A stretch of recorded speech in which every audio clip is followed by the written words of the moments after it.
Good morning, everyone, and welcome to Feedback Friday.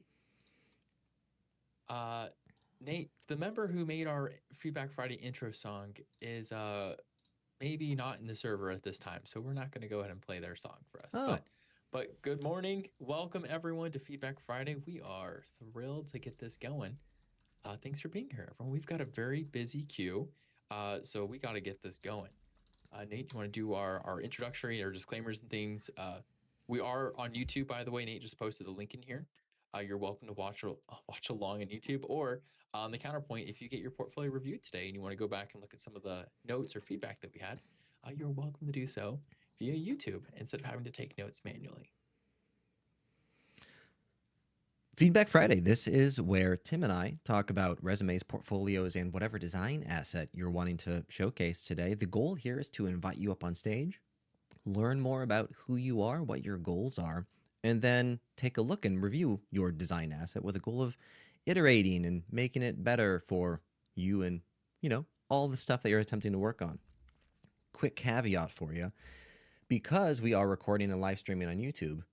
That means that everything here is publicized to the greater world, which, if you have a resume with sensitive data on it, like a phone number, for example, could be a friction point for you. So if you did want to share something like that, feel free to either censor the data before we take a look at it, or maybe contemplate sharing something that doesn't have the sensitive data on it instead. We do this every Friday. 10 a.m. Pacific Standard Time to 12 p.m. Pacific Standard Time, or right now, every Friday for the next 2 hours.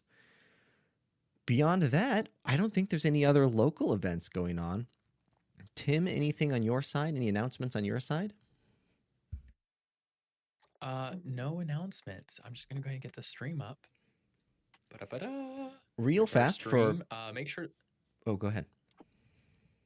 Make sure to let us know, by the way, if our stream's not working or something has failed, because it's really good context for us since we're always doing stuff. We don't always catch these things. You guys are our eyes and ears on this subject matter today. So, And then looking at the queue, we are entirely booked up for today. For the folk who are attempting to add their link into the chat, we got booked up 10 minutes before the session even began today, which is a record for us. But note that if you're wanting to get your stuff reviewed in the future, highly recommended you show up a little bit early. Normally I say 5 minutes early, but today apparently 10 minutes early was the right call. Feel free to hang out with us slightly early every Friday just to make sure you get on the list and you can add your link into the queue. Tim, looking at the list, the first person up is tachisoma, who added their link to the chat, I think 27 minutes early or 25 minutes early, somewhere in there. all right, early bird gets the worm. I went ahead and invited them to the stage. When you come on the stage, tell us a little bit about yourself, how we can say your name, uh, and if you have any sort of the what I'm looking for is industry specific goals, like if you were looking for something in healthcare, insurance, etc. Just help us get the context for you so we can work with it today. Hey, good morning, evening, afternoon, wherever you are. My name is Rommel. I go by the name of Tachisoma, but let's see. I've been here before. Thank you for last time, and thank you for having me on today. It wasn't 27 minutes. I swear it was 10 minutes before I showed up. Anyways, I'm gonna make this super quick. I've heeded your advice and feedback from last time, but I gotta admit, I got a little bit sidetracked by a side project. So we're gonna take a look at that side project, uh, and it's already on screen right now. But also a little bit of a review on the about section because I'm a little bit on the fence of something. But okay, so a little sort of like a elevator pitch. So the hiring uh, industry right now is in a bit of a mess. And I look at it as a UX problem. And so recruiters are the primary users, right? And most of their hiring tools are designed to help people filter faster, not understand candidates better. So candidates disappear in the stack, and it just feels a little bit expensive and slow. So What I'm exploring this different idea. What if instead of candidates optimizing documents for a system that rejects you, what if we designed the evaluation surface on your portfolio to reduce recruiter friction? This is the second point. That's this one. The fit check, just above, just above that one. So, uh, what I'm proposing is to have an AI tool on my portfolio so that if a recruiter drops in, they can drop their job description in there. Would you guys like sample job description to That is a copy and really paste? interesting. That's a really interesting idea. Here, That's a fascinating idea. I'm Um, posting something on the chat right now. Grab the job description and drop it in the assessment tool. oh man, a So live tech demo. I'd be down pretend to see it you in are. action. Yeah, this is a live tech demo. Anything can go wrong. I think it's like in the there's like a more button. Oh, there you go. There you go. Just grab the whole thing and drop it in. So hopefully it won't break. This is live tech, never seen before. Let's analyze it. Okay, so I think this is a really cool. This is a cool idea. I have a couple directions I want to go with this. So, Yeah, is this is where you'd like? So, when we're talking about positioning, landing page is obviously really important. yeah, Portfolios and incredibly important. You are talking about optimizing for a particular audience, which is your recruiter audience. yeah. So these Or would a hiring be people manager. passing by, um, and then you are talking about having a tool that will help them make a decision whether or not you are the right fit for it. Yes. I have a couple of thoughts on this. Nate, do you have any thoughts you want to that you have as well, or we'll review this for sure, and then I want to talk about maybe the strategy of this and some caveats that you should think about. Yeah, and I imagine, Tim, that our mindsets are potentially similar here. Rommel, I love the idea. The really interesting mindset here, and I love the ideation of targeting a particular persona, particular target audience, and then bending the strategies around that particular target audience. Very wise and like real practical foundational UX practices, right? What comes to mind for me is a similar friction point that we see with resumes, where we've got the ability to design elegant and sophisticated resumes, except that the more sophisticated we get, the more elegantly designed, the further away from standardization it becomes. And I'm fearful that a recruiter coming to your site is they have their standard approach to diagnose candidates. And I'm fearful that the agent isn't among that list of steps that they take. Therefore, it will likely become ignored. That's my fear. But I say Yeah. all of that with a grain of salt as like, we're kind of in new territory here. I don't know Yes, that. exactly. Right. So I mean, that's where my Let's shift mindset the is. standards. I'm down to challenge it and give it a go. Tim, any challenges with that mindset? Yeah, I think this is first of all, I think this is really cool. I mean, it's really cool. I think it has a lot of value for people who will use it, and I'm worried recruiters will not be the people who use it. When I think about the typical recruiter workflow, I think they're often on LinkedIn, they're often on Glassdoor, Dice, etc., and then they look at people's resumes and maybe a short bio, and at the point they might email you or they might call you. That is to say, I don't think most recruiters are visiting people's websites at great detail or length. So while this would help a recruiter easily see that, yes, you are a match, or at least if they trust you, right? So there's like a trust element here, right? Yeah, Assuming yeah. they trust you, though, they believe you. You're like, hey, bro, this AI is not just going to glaze me, it's going to tell me the truth.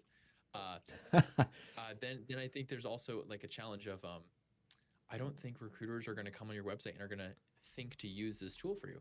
They might come in here, they might scan and be like, all right, it is a real website. But when I track recruiters going through my website, they are not there for very long, hardly at Okay. all. That would be more of like further interviews, HR people, or they might ask for a presentation. In which case, maybe you could show this off. But it feels kind of like a high value gimmick that's Yeah. probably going to be vastly underutilized. I don't think it That's hurts you. I don't think it is going to hurt you. I also don't think that this is going to be the make or break for most people. You know what's that's the interesting, that's Tim? the word I was thinking. Gimmick. But really, what have I got to lose? I mean, uh, our websites are basically landing pages that are a little bit more detailed PDF or Word doc that we send out. So it's a lengthier, more visual uh, uh, resume, if you will. Yeah, So I I, will. I don't I don't think there's any uh, detractors per se. You're trying to capture the attention span of somebody who's in a hurry for about 5 seconds, and if you manage to grab that and shorten their friction time by just plopping in their job description and in the assessment tool rather than them having some sort of cognitive overload of trying to match your description to their job description. I Totally. mean, as you say, AI could very well easily lie for me, but uh, so could a PDF or a Word doc or a resume or the rest of the portfolio, right? It's just that the AI is a little bit more interactive. Yeah. Okay. Okay. I think it's cool. And honestly, looking at some of the insights here, I do think your insights, like the language you're using, is powerful.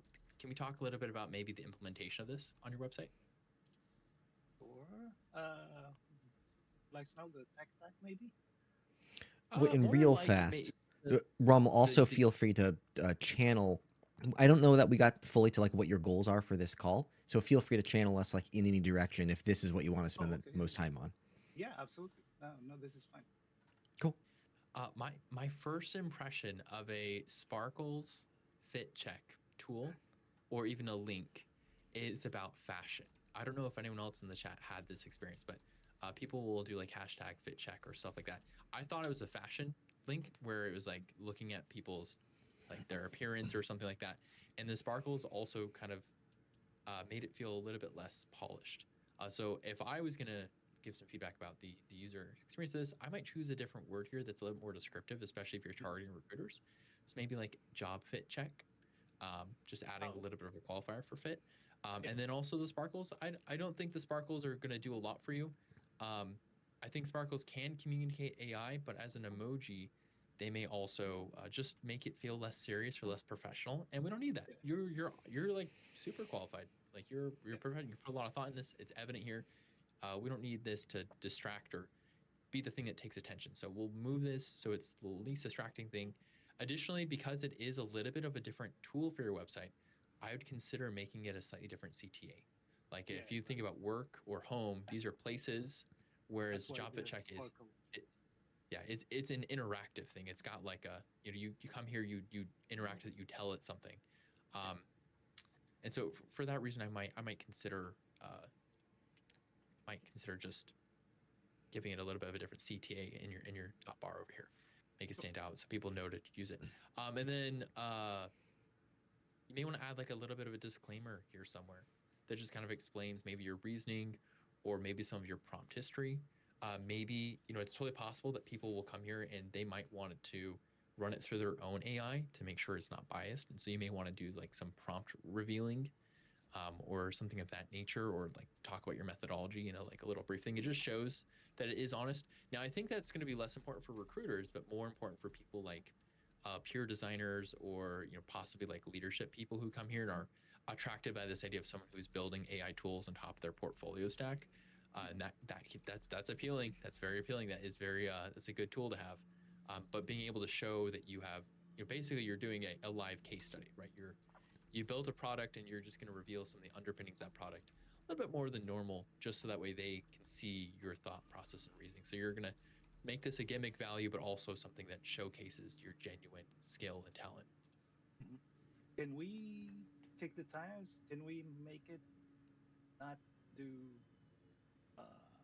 job description fitness test? Could you ask it for like a for a different role, or like just ask it for a chocolate chip cupcake recipe, for example, and just break it? You want to do that? We could. While you're typing that in, where my mind is at is there's currently, so I'm thinking about that standardization process that a recruiter goes through. They open up 40 different tabs, they scroll down, they validate, they close that tab, go to the next one, scroll down. And I'm trying to think, how can we simplify the process for a recruiter? At the moment, my perception is that having the job description available, going back to it, copy and pasting it, and then tossing in here, I think that's too much friction for their current flow. And now I'm contemplating, like, could we maybe like ask them to paste in the URL of the job description instead, Ah, or even, or can we simplify it even greater and have like, could you provide a generic job description just to present how that tool functions? I don't know. I'm trying to figure out how to make this applicable for those that just skim your site, and I don't know if I have a quick solution on how to increase the appetite to see it and I use like it. the idea. I like the idea of having an initial form that you can paste a URL to and have the AI just skim the job description over Sure, it yeah. if there's any. What's your API that you're calling here? Is this an Anthropic API, a Google API? Yeah, it's Claude, but Cloud, okay. it's from Framer to Claude via Vercel because I had to create a security bridge so you don't you people cannot just go outside the guardrails and also not hammer it with their own queries. Gotcha. Anyways, Interesting. Interesting. so Well, it's that's cool. it's still a Framer website, but it's an app within a Framer website that calls Claude. You Yeah, know, if I think it's a anything, cool. if anything, Rommel, every job description you read nowadays has the trend of including AI as one of the bullet points. And if Yeah, anything, as the recruiter scrolls through this, they'll see that, oh, this person knows AI, even if they don't utilize the asset itself. So at a minimum, it's hitting the checkbox. yeah, exactly. Um, I do wonder, and this comes back to the positioning aspect of it. And your mileage might vary, right? I do wonder though that for the people who come to your website, you're asking them to trust an AI that they don't have control or access to, which I think is not a strong trust standpoint.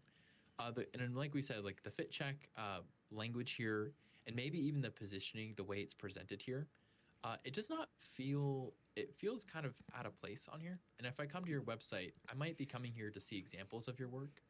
I'm wondering if it maybe competes with the true like purpose that someone has come to your website to experience.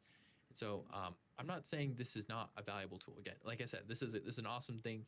Although I do wonder as we get into like the gimmick territory, how um, how disruptive it might be for someone who would be looking for something different, and if this distracts them versus serving them. So that that's a that might good be point. that might be something to kind of explore a little bit. And again, I wouldn't remove it. I don't think you're losing anything by having it here. As long as it's positioned in a way that's not distracting. It might be deserving of its own page through this CTA up here. Maybe it needs to be the footnote down here somewhere, like maybe a little bit farther down the chain. I'm not sure what that looks like immediately here in the time that we have today, but Yeah, it's yeah, something I'm exactly. thinking for you. Cool. I want to spend maybe 1 or 2 minutes for the about section as well because that was initially the talk we had last time, and I'm kind of a little bit torn because I moved my work experience in the about section, but really what Nate was talking about was like a little bit more towards the third audience of this website, which is the peers, my future peers to be exact. And they want to look at this and say, oh, hey, how do we get to know Rommel and what does he do outside of work? And so my question is, should I, in this about section, should I split it or just keep everything professional first and say, hey, this is who I am, this is my history, and then continue with my personal life after the experience list. May I ask, what do you mean by splitting it? Because Right now on this about page, it's all about my career, right? And I think what you talked about last time was, like what I do for a hobby and what I do outside of work. That's that kind of thing. Do I mix it up with in this page just after the experience? If you scroll down that long list, Yeah. I don't or mind including and mashing these two things together. For the folks on the oh, call okay, who don't recall this conversation, one of the problems that the about page can solve is targeting that third audience that we often talk about, peers or potentially referrals. And referrals care much more about, like, if I refer to this person to my company and I share a cubicle wall with them for 8 hours a day, are they going to make my life miserable? Like, are they enjoyable to hang out with? Who is this person? Would I recommend that person to apply for my organization? It's those folk, and the reason we're wanting to target them is because they have A, influence over who gets hired at an organization, and then B, referrals are by far the best way to get ins within an organization. So that's who we're trying to target with the about page. Rommel, circling back, the objective of mashing your professional and personality into the about page, I see those two things as targeting that same audience correctly. mm, And I don't think there's a conflict with merging those two things together. oh, thank you.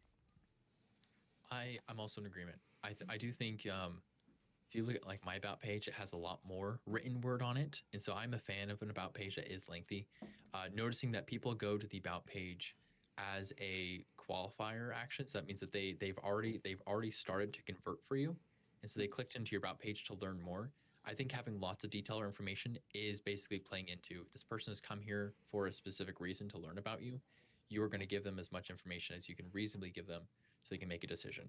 And so I do awesome. not see this combination as a bad one. I do see it as a good one, as long as with the caveat that this is not how you're relying on people to get your work information. Like if I come here, this might be a good way to scan, like, oh, software interaction engineer, principal UX design. But I would still require like a resume or something that is more PDF like Yeah, to yeah, be able to get this information externally. yeah. Um, Well, and it I think starts that's with valuable. that, I think. Yeah. So Anyways, I see you've refreshed it 1,000 times just to get the randomness of it, yes, and also I the responsiveness. I haven't figured that bit out yet. It breaks it on tablet and mobile. Yeah, there's a couple of basic layout things, and we don't have time to get into all of them. There's a couple of basic layout things that I'm kind of noticing that might be worth it. Like you have a couple places where your text is cut off, Yeah, and yeah. like it's cut off in your nav bar here, or in like other places where like as this goes across, you'll see that some of these also get cut off right here at the cusp of it. Yeah. Um, and some of these are a little bit. This one in particular is what caught my attention. I don't know if this is the right one to include on your website.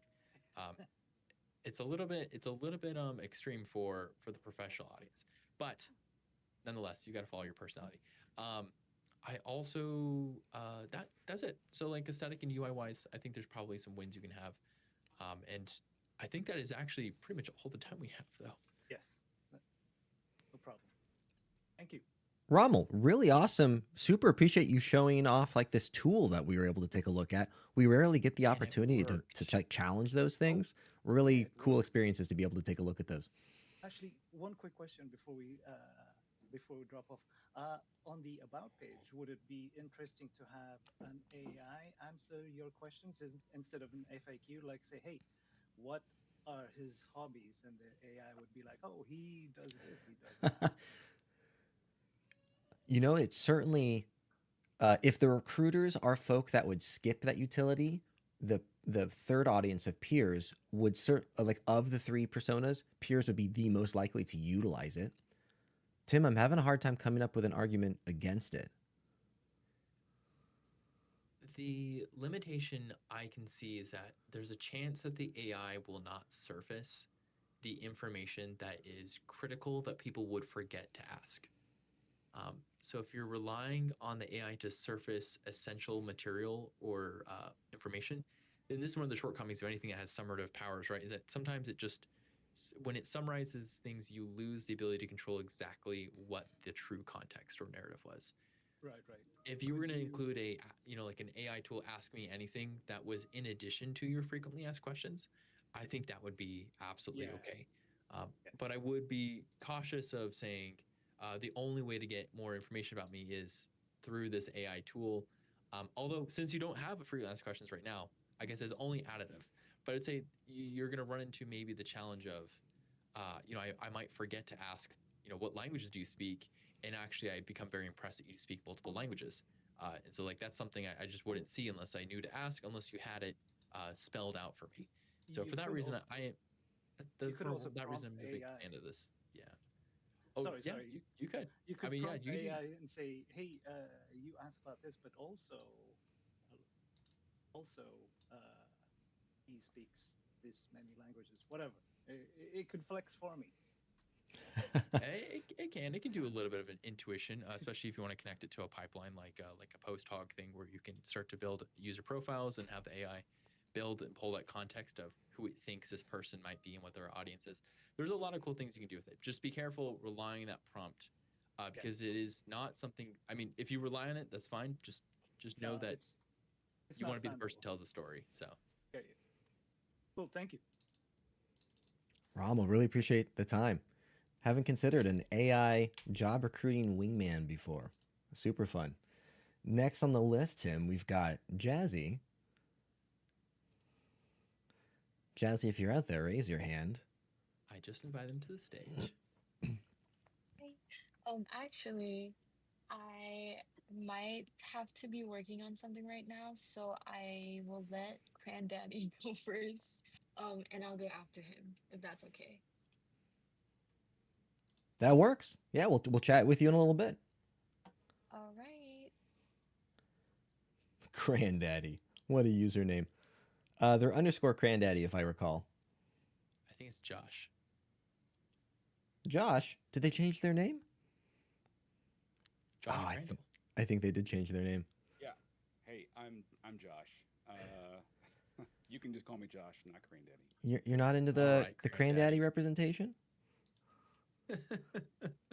Hey Josh, thank you for being here today. We're Thank you for excited to having me. have you on. Yeah. So I am a senior UX designer. I've been around for a while. Was unfortunately part of a round of layoffs recently, and so I've had to build a portfolio site, and something I haven't had to do in, I don't know, 10 or 11 years, and didn't really have one ever. Didn't really need one, and so this is kind of like trying to remember how to ride a bicycle, and so many things have changed since I had to do it last. So I first started out by looking for a template that I might just be able to quickly spin something up. I couldn't find anything that I liked, so I built one in Figma and just used Figma sites to get it live, to host it. Um, and so that's what we're looking at here. And really, I'm just looking for any general feedback on some of the case studies. We don't have to dive into details, but maybe some of the layout, the hierarchy, a quick glance at the resume and the person page, and just get some general feedback here if I can. Absolutely, Josh. I'll ask you a few extra context questions just so we have the full picture as we get into this, and we Sure. can absolutely do the details. Um, However, I'll add with the caveat that we will not have time or bandwidth probably to do more than one case study or your resume. So we'll have to choose either a case study or your resume, or maybe some like overall positioning aspects. So with that in mind, if you have a particular area you'd like to focus, like maybe you do want to talk about the UI of your website first, maybe you would like to get into the details of the case study. Nate and I might argue that the details and the copywriting of your case study can be the most important aspect. Or Yeah. if you want to go into your resume, we can do that too. But we'll ask you to choose one, and then as we talk more, we'd love to know more about maybe your specific market. And like who your target audience might be, such as if you were going for healthcare, maybe you're doing freelance work, maybe you're targeting another large enterprise organization. Um, Yeah. that sort of context. Absolutely. I'd love to look at a case study if we're going to choose any of those things, um, and get some feedback there. Tim, I'm thinking, So based on Josh's constraints, I'm thinking, you think we're able to get away with like a high level, shallow review of all the things? not go into depth on any one case study, and then like maybe swing around to all the other pages on the site as well? Nate, if you want to do it, let's do it. Josh, we're gonna give it a shot Okay. if that Um, sounds good with you. I definitely don't want to take others' time, so let's yeah, as long as you think you can do it. Josh, I'm missing a foundational piece. I think this is what Tim was about to ask. What's the role you're looking to target in your next job? So I've been a generalist my entire career. Been kind of the two places I've worked have brought me in to kind of build and UX and UX teams. I've spent a lot of time in the healthcare space, but also working with large organizations looking to unify lots of fragmented parts of uh, their company. And so I feel like that my strengths really lie in the industrial knowledge I've built in healthcare. But I would also be interested in just working for design agency. Um, so really, healthcare or design agencies, I think, is kind of where I'm looking and where I would find interest. Interesting. Okay. There's an interesting conversation there. Have you ever had so you're a senior level folk. You've Yeah. been in the industry for some time. Have you ever had conversations in the past about team formation, like decentralized environments versus centralized environments? Um, Aware of it, not having those in-depth conversations. No. Cool. I'm tempted to talk about that real quickly. Um, Also, healthcare. Right on. I too am in healthcare. We're healthcare buddies. I see that your case studies in the UK. Are you here in the US? No, UK is in University of Kentucky. Oh, that makes more sense. Got it. All right, cool. Yeah, I imagine healthcare is dramatically different than the US system over there. So, Tim, if it works for you, I want to cover the environments real fast because I think that's going to better position the conversation to like the potential conflict in how we position Josh for agency versus enterprise. Is that okay with you? I think that's a good place to start. I was going to do our audiences, so I think that's a good one. Cool. Yeah, that's a great follow up. So let's circle back to that. Tim, I'm going to take over the screen. The world. Well, I mean, give me time. We'll see. You heard it here. You heard it here first, folks. Nate Bauer for world domination. It's going to happen. All right, Josh, you should be looking at a Notion document here, and I'm going to pull up. Let's see. I'm going to pull up a graphic here. So the reason I want to talk about centralized versus decentralized environments is because there are different formations of team environment that prioritize skill sets over others. And you've mentioned you're a generalist in nature, and that has a sway toward one of these environments. So let's talk about centralized first. And you're of a senior level. I'm going to skim through this a little fast, but feel free to tell me to like pause or like go more in depth on any particular thing. So this is centralized, and this is the formation you typically see in agency environments.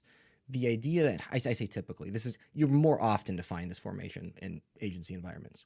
You've got a UX manager. This is you here as a UX designer, or in your case, senior UX designer, and you work with other designers.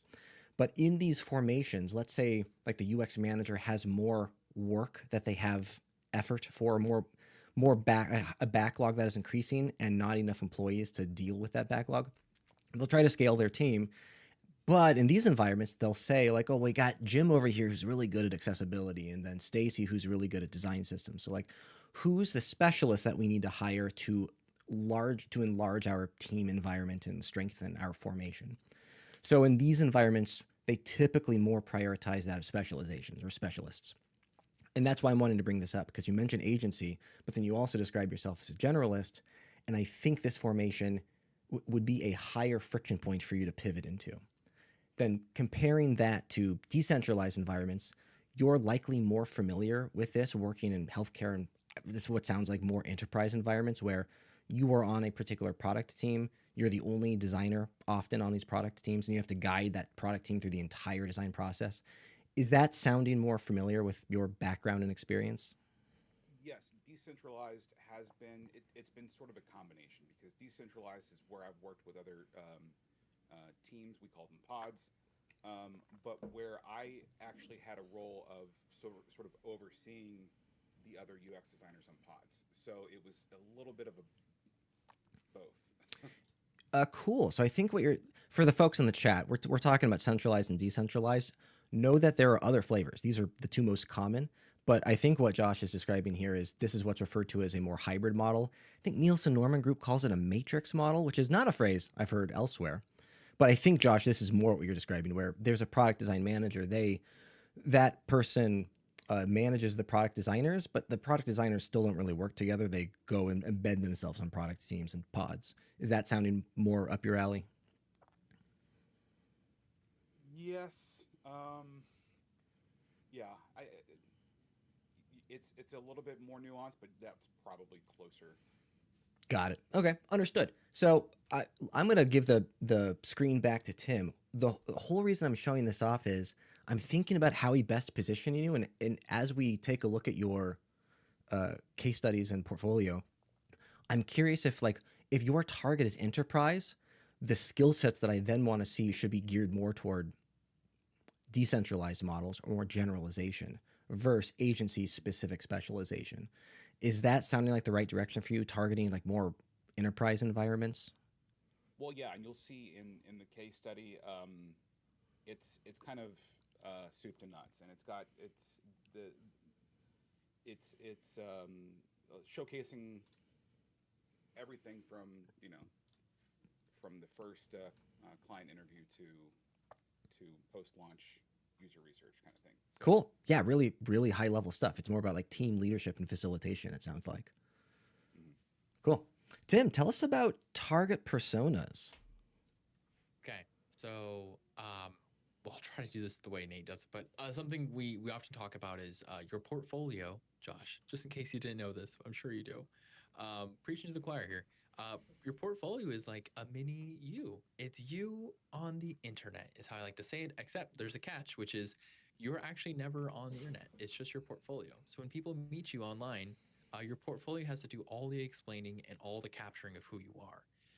And it also means that if you're ever in a position where you find yourself saying, oh, yeah, if you just looked here, that'll explain that. If you ever have to explain your portfolio to someone, uh, your portfolio is failing you in some way because your portfolio should be explaining you, not the other way around. It's also a way of capturing you as a product. And so the goal of a portfolio is to sell, both to explain you, but also to sell you to someone. And so we have to understand, just like with any product fit, we're trying to say, okay, who is the person who wants to buy Josh? Well, we don't necessarily want to buy Josh. We want to buy what Josh brings, the benefits of Josh. So we should help with identifying first, what are the benefits that Josh brings? What are the good outcomes of Josh being on your team as the greatest UX and product design leader of all time? And then we walk it back and further. And we say, well, what are Josh's methods?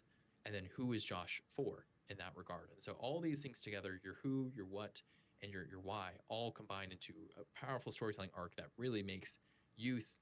It makes you a great product for people. With that, we need to understand the exact people and the hiring process. Josh, you probably know your hiring process already, but there's going to be a phase where you talk to recruiters. There's a phase where you talk to HR level people, and there's also going to be a phase where you talk to peers, other designers or design leaders, et cetera, the team fit kind of stuff. Uh, for the most part, on that early phase, recruiters are gonna they might come to your website, but most of the HR people are gonna be on your website. They're looking for the qualifiers. They're gonna tell them you are the right fit for a job from a personality level, but also from like a keyword sort of level, like something that communicates a good, clear story. So we just need to make sure that your terminology, your verbiage, reflects the keywords that would speak to them and help them feel like this is that you're the right fit for them, that you're also a great product, and that you don't have to be in the same room as them for them to understand your portfolio or where you're going. Some of the hallmarks of that kind of storytelling. We love that you're here. Having a picture here, awesome. People often forget to humanize themselves. Uh, People are a lot more memorable than words, and so putting yourself here is a great way to make yourself more memorable. We have your name up here. We do have your job title. We have a short paragraph here. The key with any paragraph or positioning statement is again that who, what, and why. When you identify and call out your audience right away. As I'm looking through here, I have not seen who yet. I don't know who you're a designer for, but when you identify your who, you become a lot more powerful, in helping them identify and see themselves with you. That is, as people read something that tells them about who they could be, they become more like that person. It's like the parasocial thing where if you describe someone, they become somehow a little bit more like that person just by reading the description of it. So including your who is powerful here. And then we have that we'll need to talk more about your outcomes. We have a couple of outcomes. So we have like turning complex problems, uncertainty, confidence, action, uh, clarity early, aligning people around understanding, designing systems. Some of the challenges that we're going to come across with this is that some of this is a little bit generic. Uh, One thing we also emphasize is we want something here that if I was to copy paste this somewhere else, it wouldn't make sense for anyone else to claim this.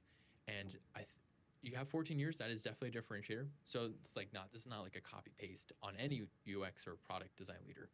But most designers probably do focus on complex problems and turning uncertainty into confident action.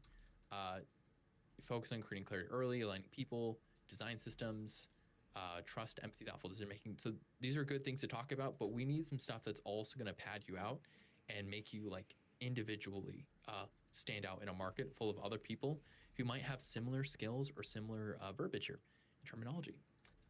Josh, before I move on, is that does that track so far? Is there anything I've said that's heresy or like not good advice there? No, this is one of the challenges I think in being a generalist. Is you you possess all these skills. All the Where do you skills, stand yeah. out? Um, Yeah. so I So mean, yeah, one of the things my point. one of the things we'll I talk will about say the too comp. is Sorry. the ownership that you get to take that will set you apart is going to be your outcomes, and that's like how that's the language that we've learned. So uh, we're going to talk about like your who, your what, and then your why, and your what is actually your impact, which is your outcomes. So these are like measurable, the measurable wins. Oh my goodness, uh, from your career so far. And these will also need to be woven into your case studies too. So that's also going to be it's going to be the next thing we talk about. Nate, before we do talk about some of that other stuff, did I miss anything that we need to cover here?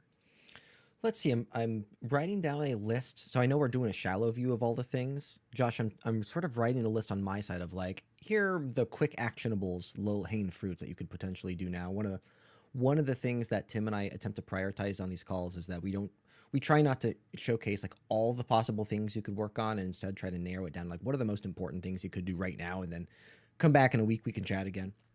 So I'm attempting to write that list.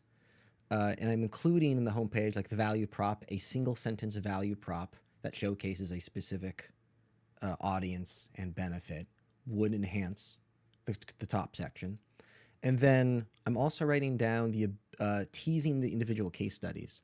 So, and actually, Tim, take a look at this link in the chat. I'm looking for, so if we take a look at a recruiter persona, they are very specifically looking for who you are and then what are your case studies, and they'll close your webpage after that. So for that persona, the goal is to get to the case studies as quickly as possible. And this is a case, this is a project that's a portfolio that we will be reviewing in just a few minutes from now. This Anuri is also on the list here. But they do a really awesome job at showcasing, like, here's a teaser of a case study. This is more what the recruiter is going to be looking for each of your case studies. Homepage wise, that's what I've got so far. Okay. So some of the things I like that you have your previous partners here. Partnership is a great way to position this instead of it just being like a logo thing. I think there's some powerful stuff here.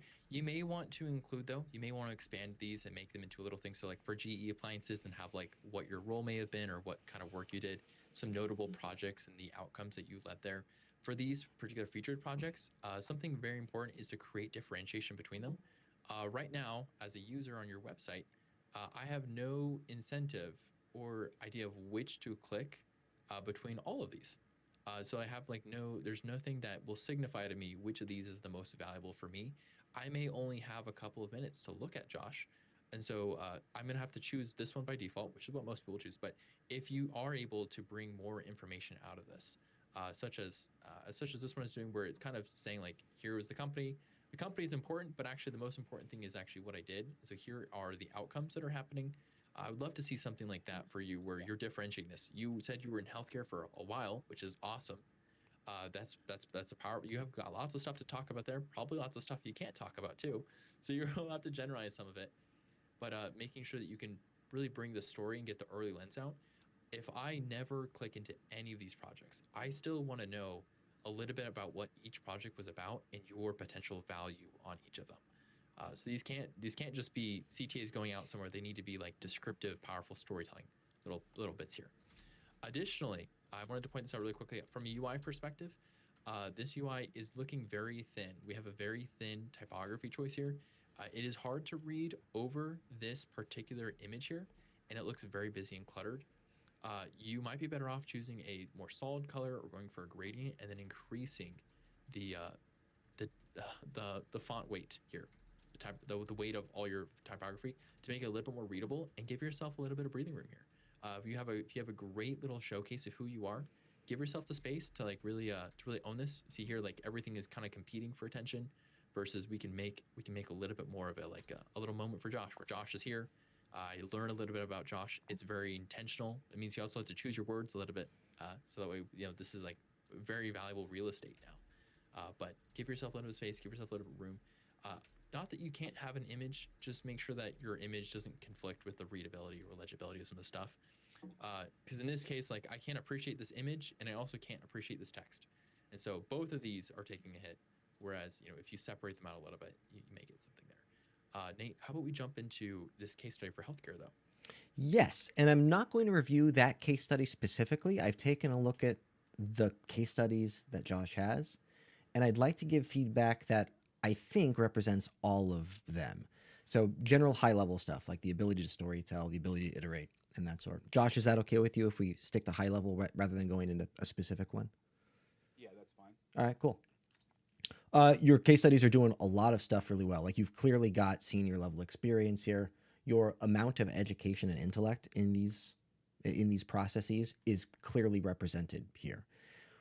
The I th- In terms of immediacy, I think there are two things that are like the next most important things to take a look at.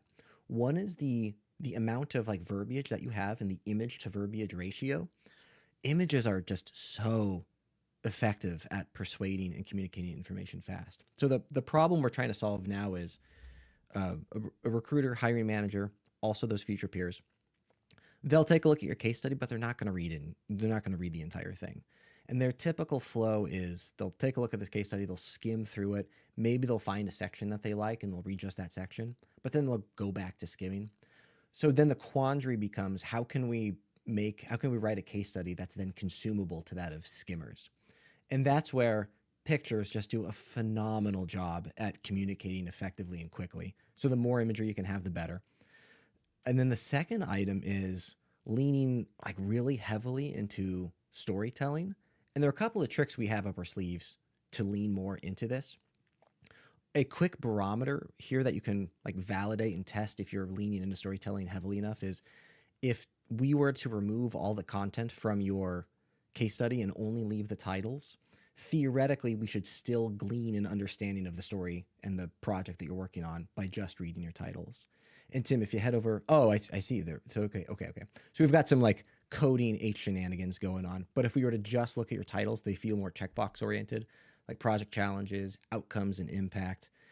Instead, we can utilize these titles to like summarize the section below it. And a quick tip we often have is just take the first sentence of your verbiage here and make that the title instead. So like in Tim's case here, he's found instead of saying outcomes and output, we would say the final result was a modern, intuitive platform that brought clarity to a large, complex healthcare system. Like that is already a more engaging hook title, and it's totally okay that it's a full sentence. Let me pause there. How you feeling about that so far?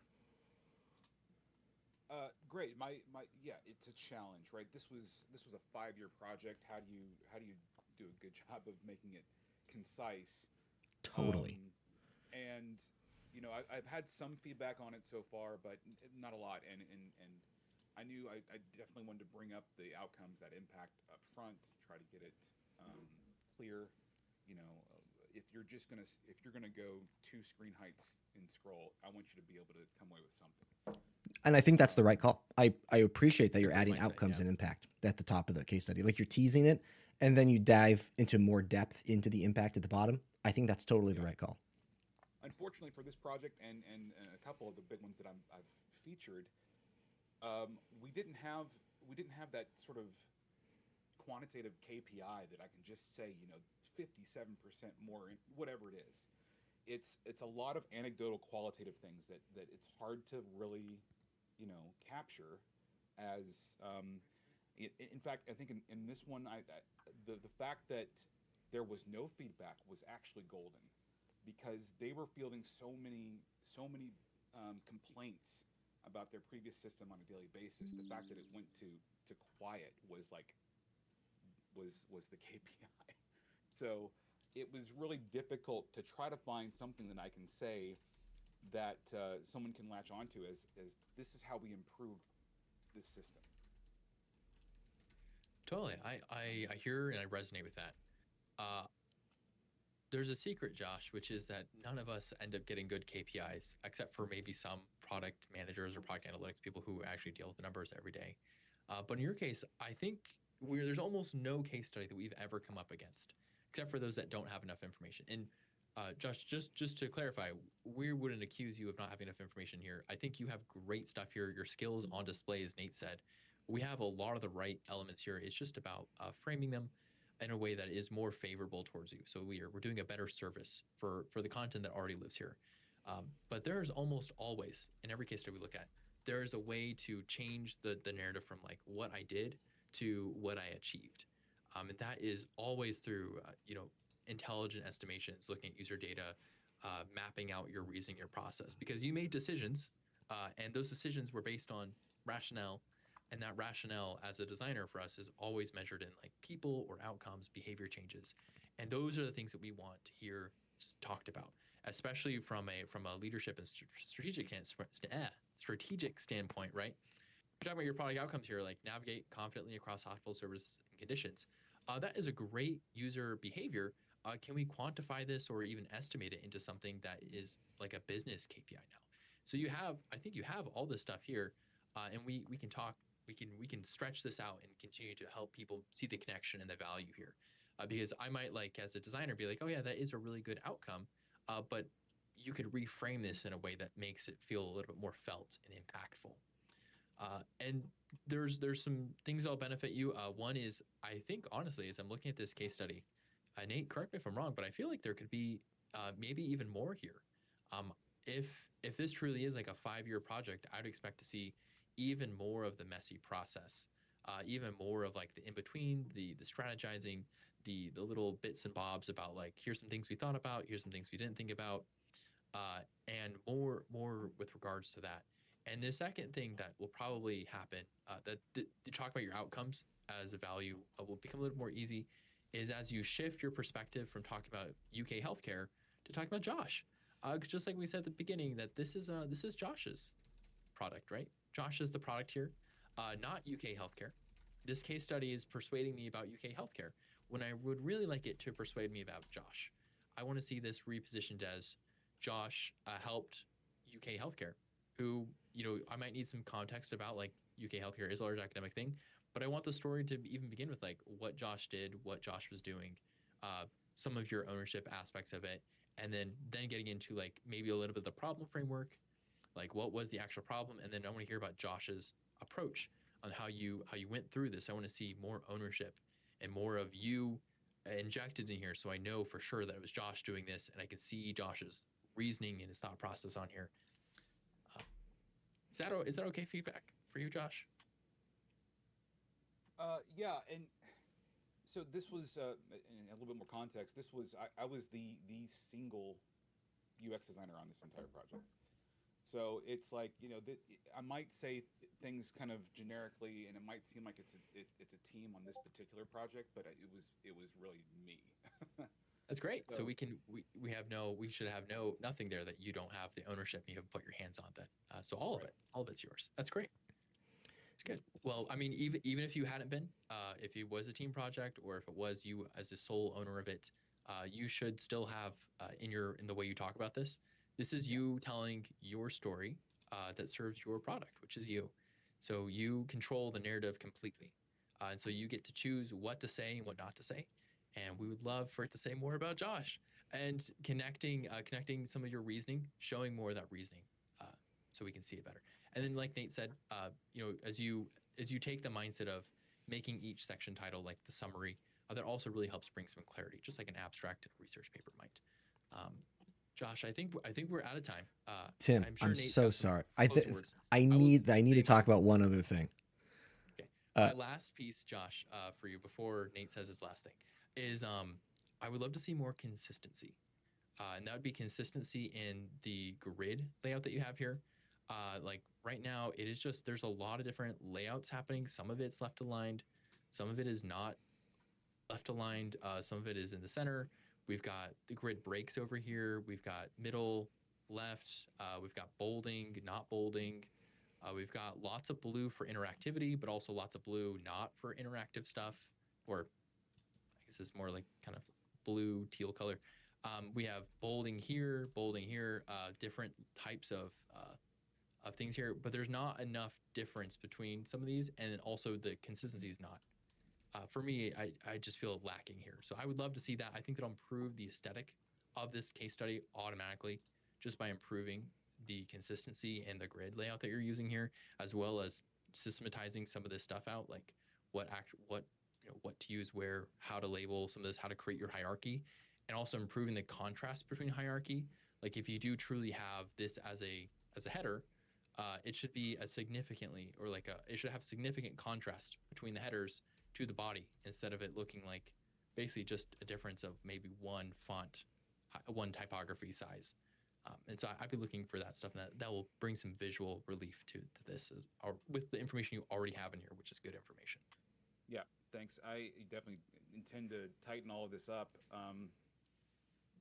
This was you're absolutely right. I've noticed all those things as well, and I've got a punch list backlog of things that I definitely want to tighten up. So We all appreciate do. I'm glad to hear that we're all human. That's it great, never Josh. ends.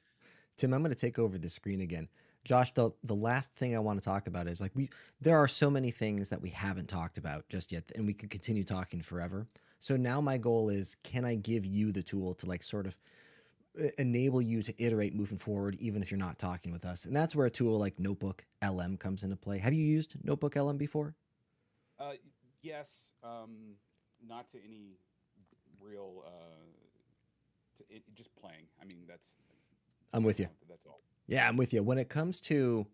Uh, when it comes to writing case studies, Notebook LM is particularly advantageous. So all I did was provided a link to your first case study, and then I said generate a slide deck.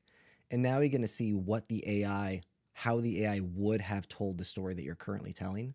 And you'll see a lot of imagery is fabricated here, but in regard to storytelling, it is exceptional at learning how, like, it is exceptional, but about telling a story that has these hooks and storytelling elements in play. You'll recognize a lot of the verbiage here, most likely. Confidence comes from clarity given the scope of plan and system definition, blah, blah, blah. Diagnosis users need wayfinding, not just information. So really awesome like tactic of enabling you to iterate on your case study moving forward. And then you get ideas for imaging too. That's also yeah, a thing that I can do for you. Tim, I wanted to show you real fast. We didn't get to the about page, and I know Josh wanted to talk about it. I wrote a little note in the sidebar there for you, Josh. But this is the only use of sliders I've ever seen that is like enjoyable and a phenomenal fit for an about page. There's even Tim, look at this. There's even like a Schrodinger's cat joke in here. Josh, this is an exceptional. This is I've never seen this before, and this is exceptional. I'm glad you got it. I've had people ask me, "What's with the cat?" Why? Yeah, why are there so many? That's hysterical. Josh, I really appreciate you hanging out with us today. I feel like we covered a lot of really high level stuff. Do you feel like you've got some actionables to take with you? Yeah, absolutely, and at the very least, I'm just happy to have it shared and out in the world and get any feedback. You guys are probably the second and third people I've shown it to. So I wanted to end with one thing. In this process and trying to come back to finding inspiration to build this thing, I created a virtual UX career coach, basically an AI, which I will say it was super helpful and inspiring. It helped me get started when I was looking at a blank canvas and I didn't know where to go. Um, I found some people who had done this and some prompts that really helped me get that going. I wonder in the conversation around recruiters if a virtual recruiter would be helpful in this application, in this to kind of take a look at this, and if anyone has any experience doing that to get feedback from a virtual perspective. I don't have any insight for you on that one, Tim. How you feeling? Can you restate the question so I make sure I understand the So implication for building, it? yeah, building a virtual AI powered um, recruiter to to come from. I don't know where um, would be a great place to draw from to build that sort of recruiter persona. But um, is this something that people do? Is it something that people find value in? If you don't actually know any actual recruiters, to build a virtual one and get some feedback that way. The answer, yeah, yeah, I think it's a great idea. The answer is I've done some of that. I've done some of it. I have built. I'll put this in the chat here. This is going to be a huge prompt thing for anyone who's using AI to help with this. Prompt for this is a long form prompt too. So this you'll need something that has a lot of tokens for impact for portfolios. This is based on the stuff that Nate and I have talked about at length, and also things that we've collected over time. So the answer is there's definitely ways to do this. When it comes to specifically recruiting styles, though, Yeah. we Nate and I have when we've talked about this, we want to emphasize the ability for people to present an interview and get like in front of people. You need to have good thinking and ownership of this. Like you need to be the person who's implemented this and who's really thought through this. And there is an aspect of working with an AI recruiter where you can too easily get stuck in like narrow hallways of thinking when recruiters might be looking for a more human or broader range of service areas. So we've thought about it. We have not done anything with it yet, though. Josh, if you want to be the person who does it, we will not say no. Well, I can't promise we'll adopt it, but we might take a look at it. Yeah. Awesome. All right. I'll yield my time. Thanks so much, guys. I appreciate your help. Josh, appreciate you hanging out with us today. Next on the list, we're circling back to Jazzy. Now, Jazzy, we've got a link to your portfolio, but I see you're pasting a resume in the chat. Tim, you do have the go ahead to go ahead and share that. It's got a fake phone number on there. All right, Jazzy. Okay, let's see. See if I can find her resume. Jazzy. Okay, cool. I came prepared. Okay, hopefully we can see this all. Oh my Okay. goodness, that is Jazzy's real email and her real phone number. My goodness. Jazzy, can you tell us a little bit Okay. about who you are, Yes. what you do, and then I'd be specifically looking for like what market you're serving, what sets you apart from others, maybe what your specific goals this time are, who you're designing for, and maybe some of the ideal outcomes of our conversation today. Okay. So I just transferred to ASU. I am a media arts and science major right now, and I'm looking for summer internships. And I'm personally very new into product design. I'm like basically 6 months into like actually seriously learning about product design. How I got into product design was through getting into a summer Snap Academy through Snapchat. They had like a 9 week um, crash course, like boot camp kind of thing, where I was able to basically have like real experience working in their headquarters. Um, and yeah, that's when I found out I really enjoyed product design, especially for mobile product design for social media apps. And I guess like any apps that is like social and fun. Um, and my background is in fine arts and also marketing. I guess the goal for today is to get more feedback on my case study for the one that I worked in Snapchat on, and also I guess get a gauge of the strength of my application. So far, I have not had a lot of luck with job applications. I've had like um, one interview from TikTok, but after that, I got a rejection email. So not looking very good. And then the rest is like rejections. But it's also because I'm international. So that might be a huge factor. That can be a huge factor.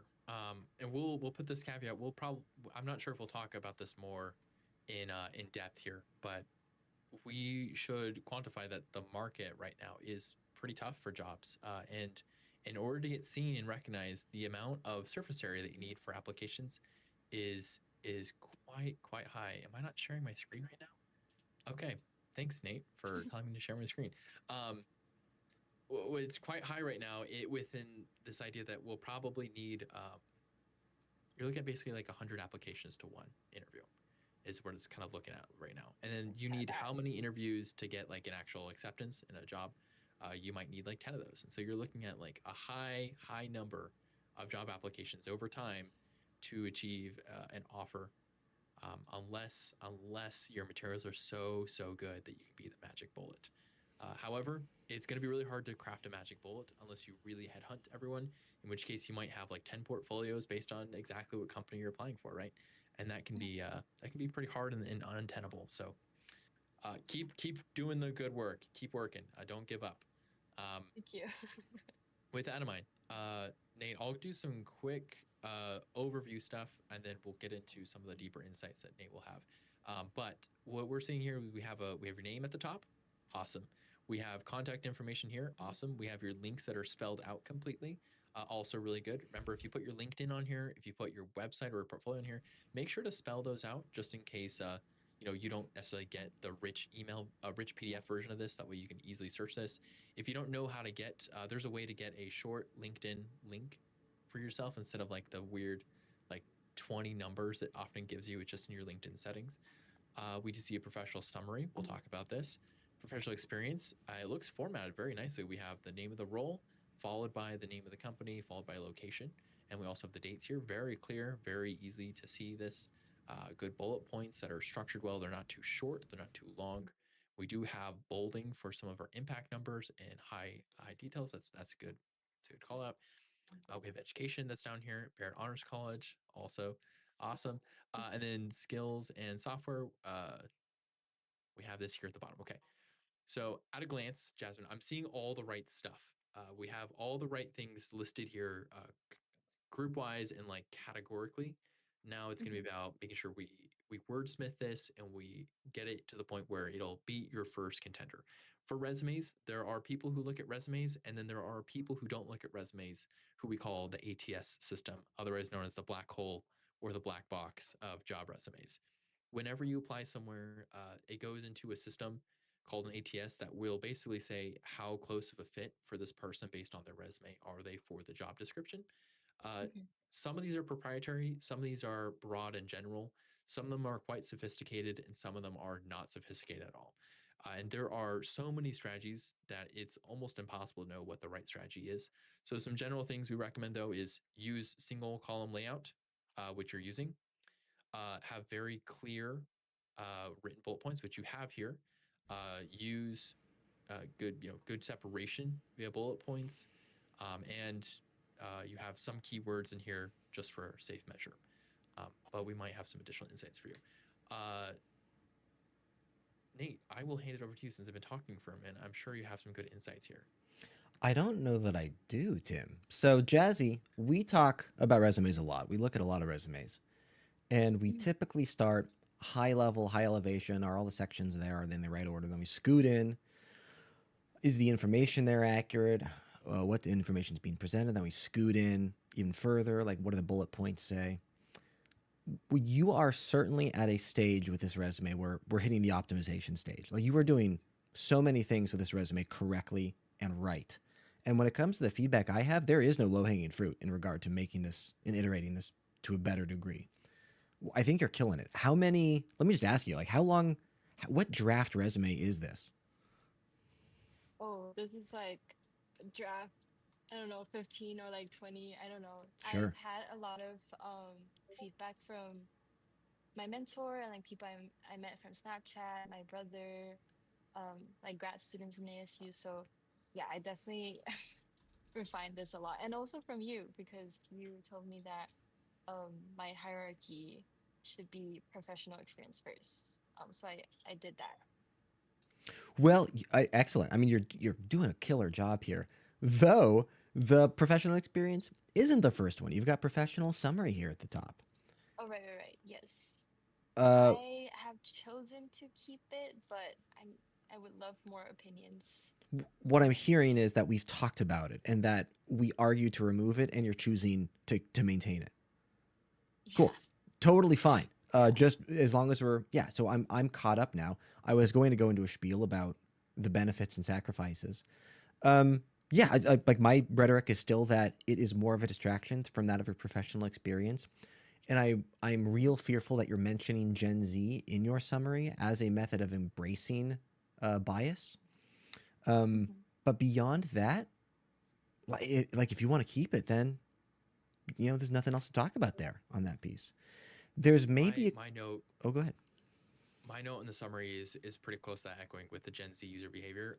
That is a very specific niche Mhm. that will automatically close doors at certain places. And so Mhm. this is the pros and cons, right? Is that if you know that this is your niche and you have the evidence to say that this is exactly where you want to be, then Mhm. embracing that is a good way to tell people that you're the real deal for this. If I was looking for someone who can specifically reach this audience, that's powerful. If you are instead looking at if you're instead looking at a position where you're kind of looking for anything that works, most product designer roles, or you feel like you could Right. be more generalistic, this is probably going to hurt you in the long run unless you're working at someone who very specifically needs someone to that. So Yeah. just know that if you choose this, you are closing doors, possibly opening some other doors, if they are looking for someone with your skill level and your experience, that you can network your way into. I Uh, actually have a question on that.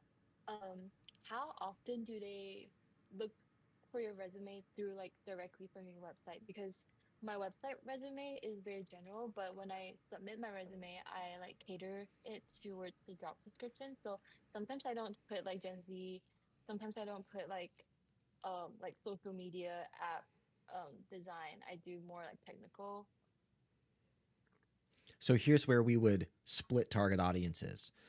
Recruiters and hiring managers are very likely never looking at your resume on your website, with the exception of like the recruiters like looking for the first time, but usually they check out your LinkedIn instead. Uh, Mm, Future peers, referrals are only looking at your resume on your website because you're not applying to referrals, right? So that's where we'd segment the yeah, target audiences. I see. The just to piggyback on the whole Gen Z thing, my fear is that a recruiter or hiring manager is going to read it, and you're saying, "Oh, I'm a Gen Z," but they're hearing, "Oh, I have no experience," that I'm young in the industry. That's what I'm fearful that they're I see. hearing. I see.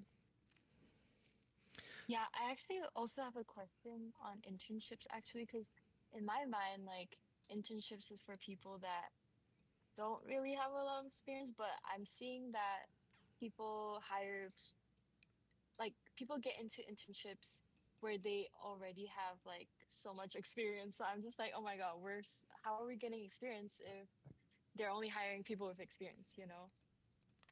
Yeah, yep, it's soul crushing. Yep. soul crushing is the right word. What you're experiencing there, and being a Gen Z person, that implied that I am a Gen Z. I am not. But you, I feel like being a Gen Z, have just hit wave after wave of just like soul crushing economic conditions over and over and over.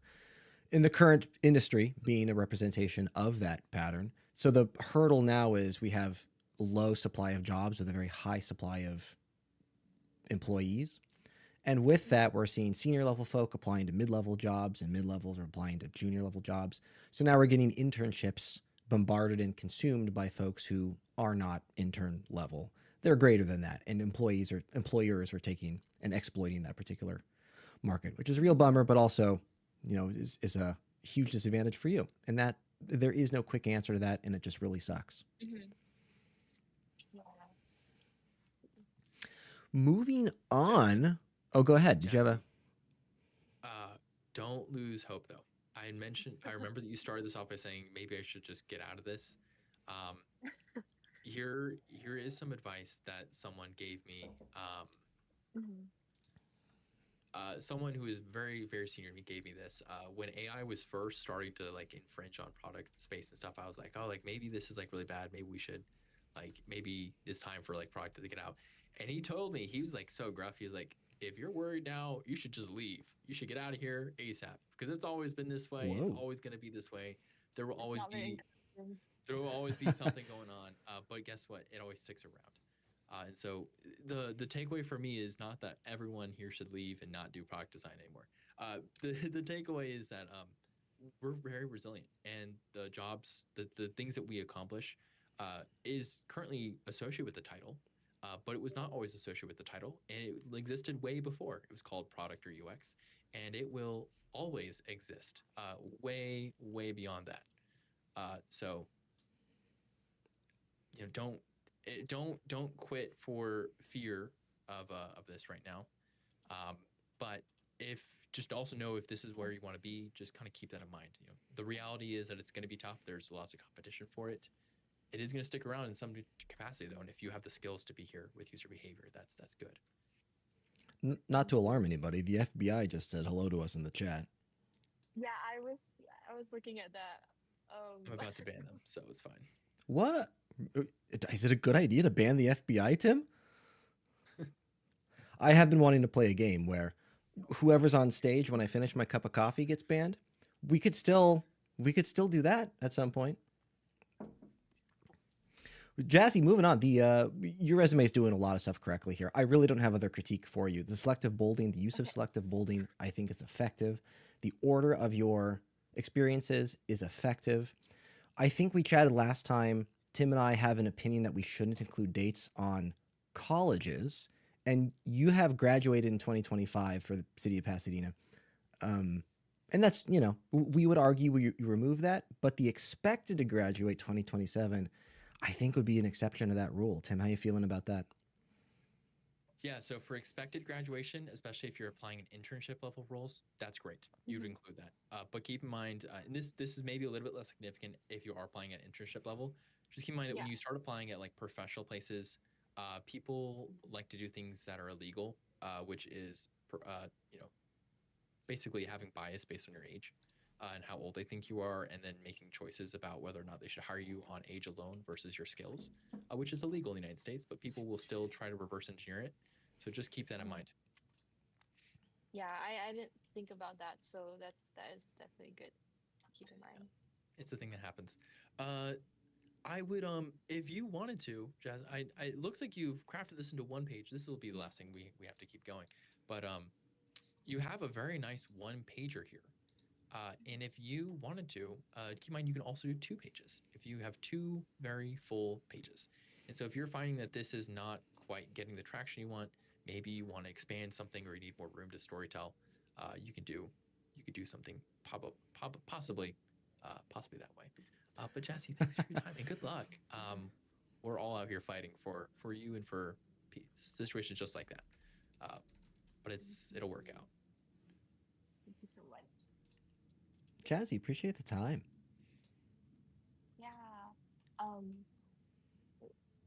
Is there still some time to look at my website, or no? It's okay if we don't. Are you okay coming back another time and hanging out with us next week? Yes. Oh yeah, for sure.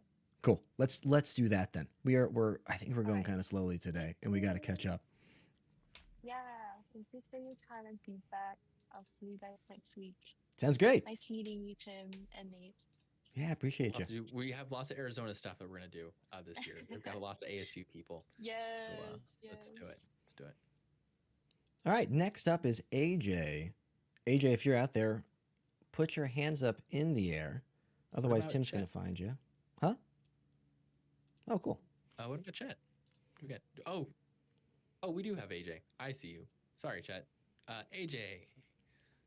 I got you. I invited you up to the stage.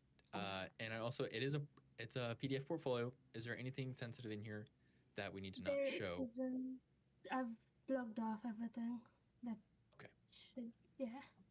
Very Right. cool. Very cool. Okay, Yeah. Chet, tell us a little bit about who you are, what kind of designer you are, what market you're serving, specialties, maybe your goals, like if you're trying to get hired right now or be discovered organically, freelance, full time, who you're designing for, whether it's enterprises, small, medium businesses, startups, etc. Yeah. So I'm currently doing my undergraduate, and as of this year, I'm in my second year. So next year is where I go off to placement, and so this is sort of the portfolio I've made with all the projects I've done. And I do industrial design, like the industrial side of product design. So it's more like physical products rather than websites. But basically, I'm trying to get into like a design consultancy or something. I'm very passionate about like kitchenware and like designing around that kind of stuff. But I've just put in stuff that I've done as uni projects and just trying to get hired for like my placement. Hey, what's a good name to call you by? Um, Jagrati, Jag, AJ, I'm fine with any of them. I had an old coworker named Jagruti, if that's your name. Oh, yeah, that is. A lot of It's cool quite rare stuff. to see someone with that name. Oh, is it? Is that not a common name? No. She was great. Yeah, she no longer works in my organization, but I really miss working with her. A lot of cool stuff going on in this portfolios deck that we have here. I'm hearing that your goal is to get into design consultancy into industrial design. And we should preface Yeah. that Tim and I have experience in product design, UX design, in more uh, in that more area of design direction. So happy to take a look at this, but take all of it with a grain of salt that we do not have expertise in the Yeah. area of design that you're looking to target. Let me ask you, you've got a deck here. What's your goal with having this deck as opposed to other utilities like a website? So right now, cause I'm trying to tackle uni as well as trying to like get hired, I've only been able to do the portfolio version, and at some point I do want to make it a website. But as of now, this is just how far I've gotten with it. Got it. Let me And repeat also that. like when we do, sorry, I didn't mean to cut you off. No, you're fine. Let me repeat that back to you to make sure I'm understanding. Because you're currently in uni, you are priority one is resolving your university needs. Priority two is shaping you for the workforce after graduating. Is that correct No, so far? so as part of our course, our third year is supposed to be where we spend an entire year in industry. So we need to apply and get a placement or like a job for that 1 year on our own. And so that's sort of why I've made the portfolio. Gotcha. Cool. Yeah.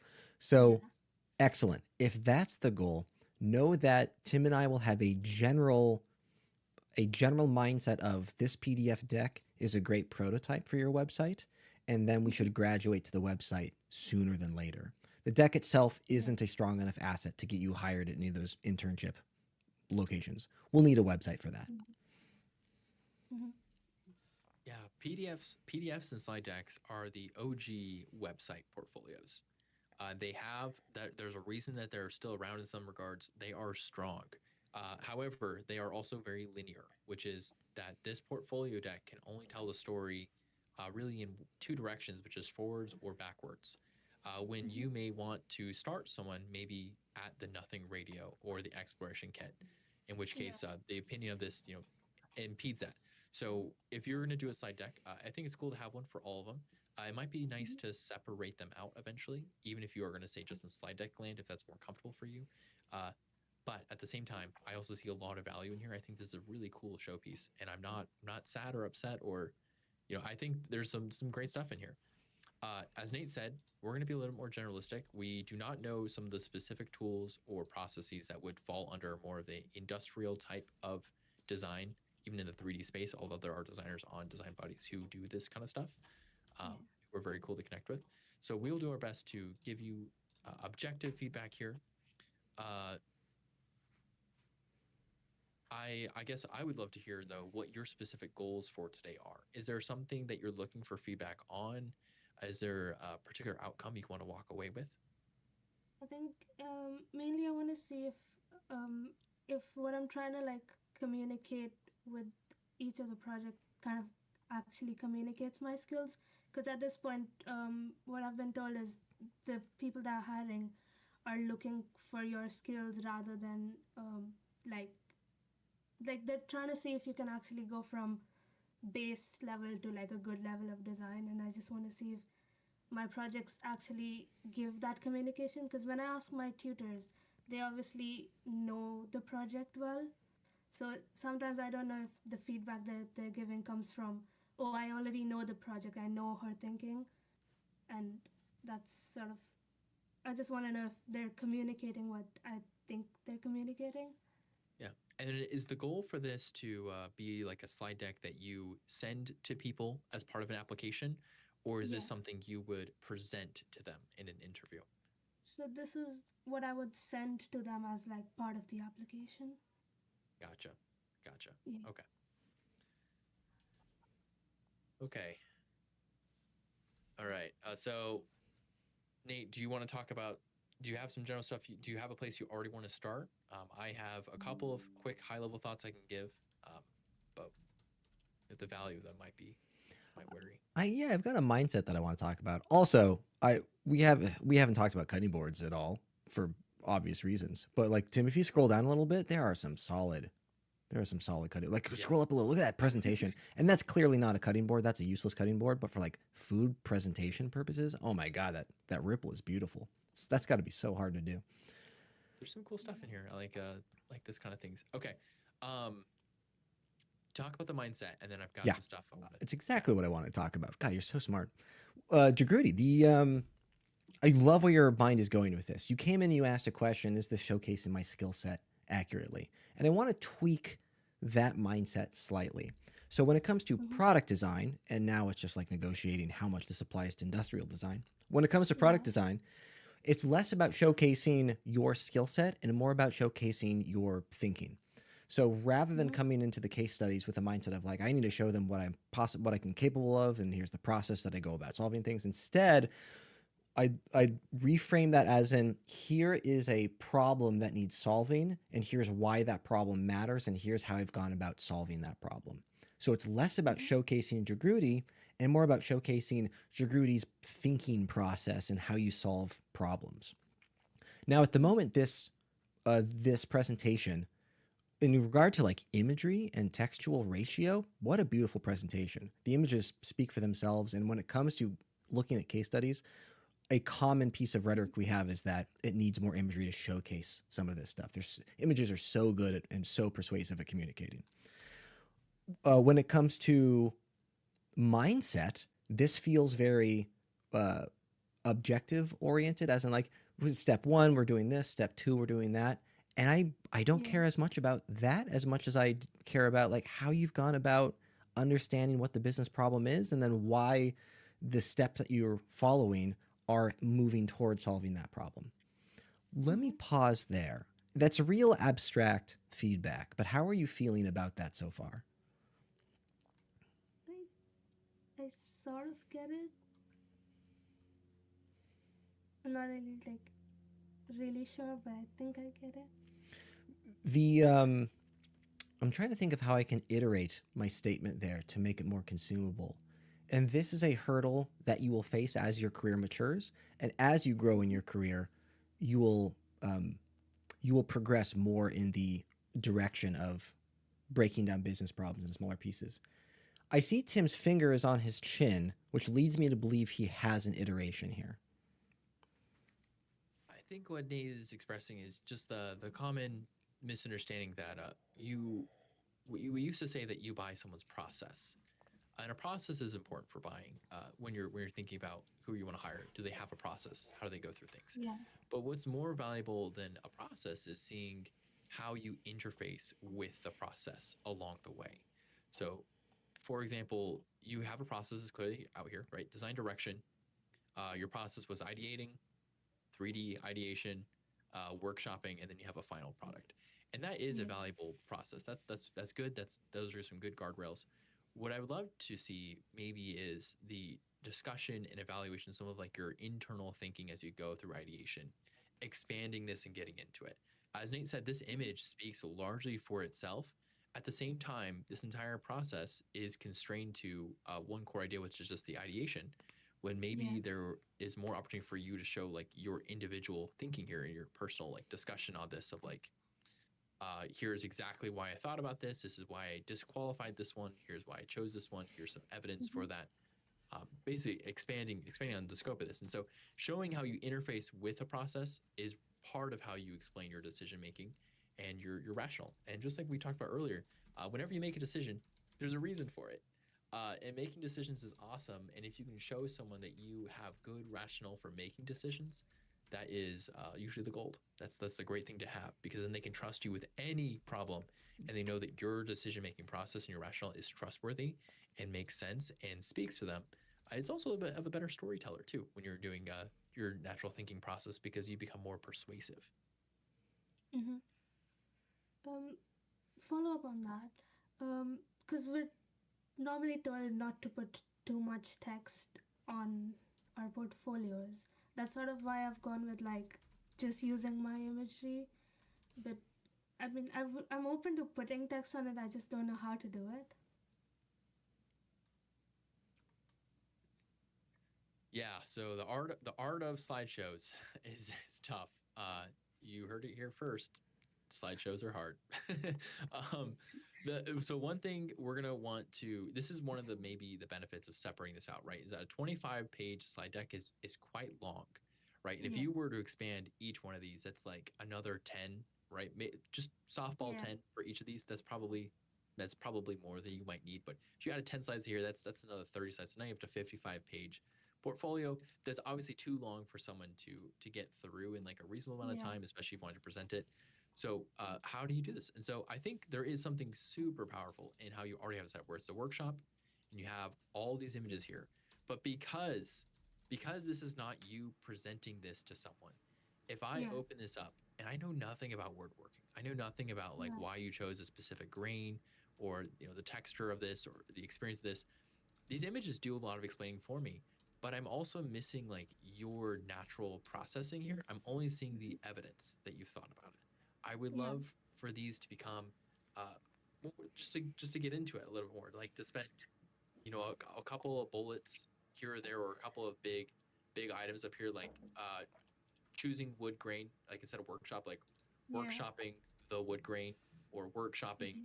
the shape of it, where you Mm-hmm. just expand a little bit on here, where you make this your own thing, like 3D ideation inside of Blender, Yeah. using Okay. XYZ things, right? Where it becomes more descriptive, and you're sharing some of that reasoning and thought process within these individual headers that then can contextualize and give us the right lens to look at these images.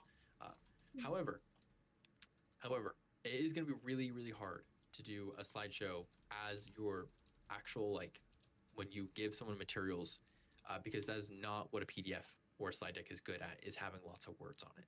And so that will be a Yeah. shortcoming, probably, of the medium, in as much as I'm aware. Mm-hmm.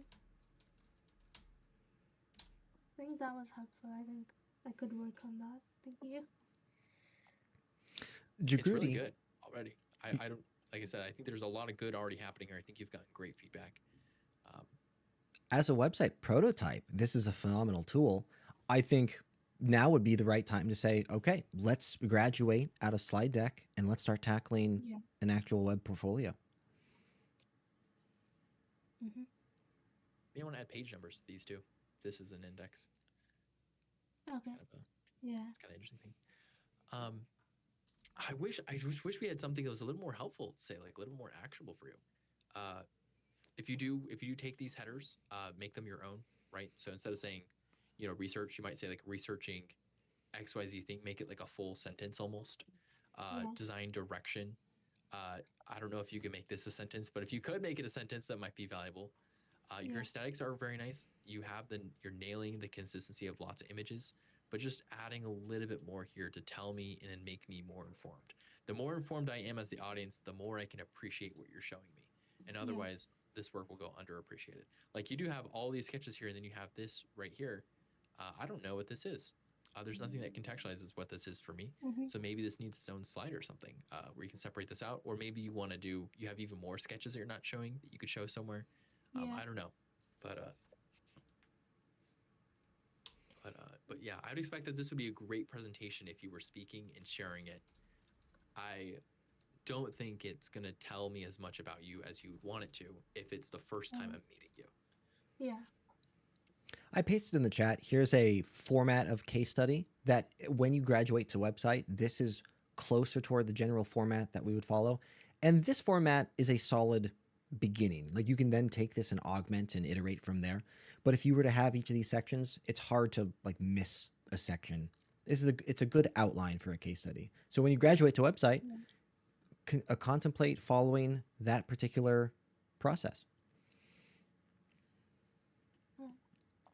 That was actually very helpful because I have some things I can start working on now. Nice. Excellent. Well, Jagruti, really appreciate you hanging out with us and showcasing the work that you've got here. Really awesome stuff. And I'm excited to chat with you again when we can take a look at a website. Yeah. Thank you. All right. Looking next on the list will be Chet. Folks on the chat, this will be the last review we have time for today. If you're new here, we do this every Friday, and I see some folks in the chat asking about Fridays. We do this every Friday, 10 a.m. to 12 p.m. Pacific Standard Time. So if you want to get your thing reviewed, you'll want to show up 10 minutes early to make sure your link is one of the first ones there. And we can take a look at your stuff and chat with you. If you are wanting to take a look at previous streams that we have done, everything is recorded and live streamed on YouTube, or if we've already talked with your portfolio today, you don't have to take notes because it's all recorded, which is fantastic. So take a look at that link. I'm looking at the thumbnail in that link, and it looks like it's showcasing my browser, which is what am I sharing? I'll have to take a look. Is it sharing the wrong thing? Oh, it used to be sharing Discord. Let's see what we're sharing live. It's got the right thing on here. Okay. Oh, no, we're fine. We're fine. I thought it was my browser. It's your browser. And I didn't recognize it because it's a slide deck and not a website. It's all is well in the world, people. Let's bring Chet up on stage. Chet is on. Chet, I see you've already blocked out stuff. Will you tell us a little bit about who you are, what kind of market you serve, specialties, things that set you apart? Something about your goals, like getting hired, being discovered organically, networking, freelance, who you're designing for, enterprise, small businesses, SaaS, etc. Oh, and also the ideal outcome for what happens today and what you're hoping to accomplish. Yes, thank you so much. Yeah, so I came a couple weeks ago. I think you all looked at my portfolio. So just as to reorient context, so I have an interesting background. I've worked as a Scrum Master for a few years. I worked as a customer success manager for a few years and in customer support. In my last role, I became interested in product and in product design, UI, UX design specifically. And luckily, I had the opportunity to work on some projects, create a portfolio. So now I'm in the process of applying to product design, UI, UX design positions, mainly for enterprise. Those are the types of companies I've worked for in the past. Similar to, I think it was Jazzy that was, talking earlier. I don't yet have full-time experience as a designer, but I want to lean in still to my strengths, which is kind of a holistic background with Scrum and with customer interactions. So with my resume specifically for goals for today, I want to understand how I can still have a resume that says I am a designer with this experience while not having it look too much like I can't artificially lie and say I was a designer for this job, but I did do design work. So I've gone back and forth and structured it a bit. I know there's opinions on having a tagline versus not. So I'd love to talk about that given kind of the different type of background I have going into my job search now. So just generally, I think the big things like, should I put my projects under the Scrum Master role like I have it there? Should it be separate? And then should I have a tagline? And then just any other overall resume feedback would be greatly appreciated. Sounds like we're in for all of it today.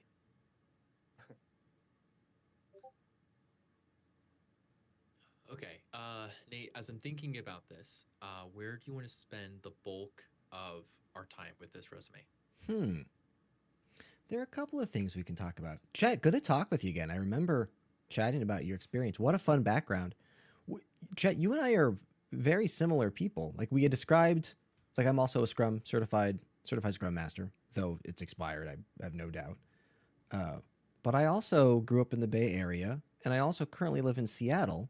And I feel like I'm seeing a lot of echoing of me in your resume. That's wild. Yeah, that is. Yeah, I was in Seattle for school for a few years. Nice, man. That's cool. So typically when it comes to resumes, we start high elevation. Are all the sections there? Are they in the right order? Then we narrow our scope in a bit. There are a couple directions we could go with this resume. Have you had a conversation about what an ATS is and what the goals of the ATS are and how to work with it? A little bit, but I haven't. Someone spell that for this confirm. I haven't had specific conversations around it, but I have done a bit of research into trying to look at like what keywords I could put in. I've revised the resume a few times to try to emphasize some keywords, but haven't thought too much about like the ATS specifically beyond that. Yeah. Okay. Let's talk about that a bit. And because I'm trying to do, there are a couple of tests I'm doing on my side, and I think they're falling short for an ATS. So for Chet, for you and the folks on the call today, an ATS stands for Applicant Tracking System. And when we talk about ATSs, we primarily talk about how ATSs regurgitate and parse resumes. But know that ATSs are more dramatic than that. They do larger, more grand things. The larger the company, the more likely it is that they're using an ATS, and the larger the company, the more sophisticated that ATS typically is. Now, ATSs in general are closer to that of relationship management tools. So a hiring manager can look at the ATS, or an HR person can look at the ATS and they can see, oh, we chatted with Chet on this date. Here are the conversations that we talked about. Here are the times that we reached out to them. Here are the negotiations we had along the way. So that's really the core of ATSs. But as you're all familiar, we have a high supply of designers and low supply of jobs. So now hiring managers and HR folk have the problem of, well, we have put out a job description, but now there's 1,000 folks applying for it. So our focus and primary step first is filtering out candidates rather than like finding good candidates, which is kind of a bummer, right? And that's where ATSs come into play. ATSs have the ability to assist in filtering out those candidates. Now, how they work depends on the ATS. There are a billion different flavors of ATSs out there. They all work differently, and they all have different capability. So the more sophisticated ATSs will have, I have used the word ranking in the past. Folk have argued against me on that. But if I were to get specific about the functionality, ATSs do have the ability, or high-level ATSs do have the ability to notate which keywords and what are referred to as KPAs, knowledge, skills, and abilities, which KPAs on a resume or job description are most valued, and will rank resumes higher based on which KPAs have those values. So that there's weighting involved in those KPAs, WEIGH, weighting. All that to say, priority number one, Chet, is to make sure this thing is consumable for an ATS, and I'm not confident that it currently is. What application did you end up building this in? I actually designed it in Figma and then exported it as. Gotcha. Classic. Love Figma. Tim, it sounds like you've got a thing. I was hoping it was going to be Figma because it's such an easy fix. That's like the simplest solution is just don't use Figma for designing your PDF. So Chet, do you know what a rich PDF is versus a flat PDF? I do not. Okay, so PDF is not an image, it is embedded information. Uh, and it presents in such a way that you can have links that are extractable. So, like if I hover over this, this is a link, it's not just text here. But it also means you can format things and structure them in weird ways. And sometimes design softwares, you notice if I drag my text here to like grab information off of this, it has a hard time parsing the structure of your PDF. So at a picture level, it looks right, but if I was to parse this, you'll see that it gets very weird with the structure and the layout because the file structure of this PDF is a little bit weird. And Figma commonly does this. It's something about how the layers are set up and how people sign it. We just recommend don't use Figma. Use a dedicated one. Use a very boring one, something like Google Docs, Google Slides. Canva has one as well. Something that's just very basic PDF tool, like a dedicated PDF building tool, not a design tool. Since design tools have a very different purpose than building text and high fidelity parsable information for your ATS systems. Okay, that's a huge, uh, like that's really helpful information. I had no idea that.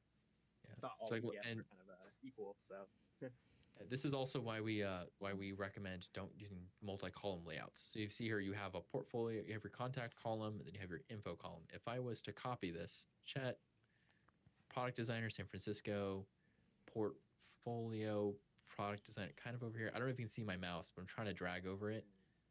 So we've got your phone, your LinkedIn, and then we're missing the bulk of your product designer area up here. I will go ahead and copy that. I'll go over to here, just see what we get out of here. Product designer, 8 years experience, Excel. See like your phone number, email. Well, I guess these are blacked out anyways. Oh, right. Yeah, okay, so we got some of this. So it looks like it is pasting correctly at least. It's just not appearing to grab it the right way. yep.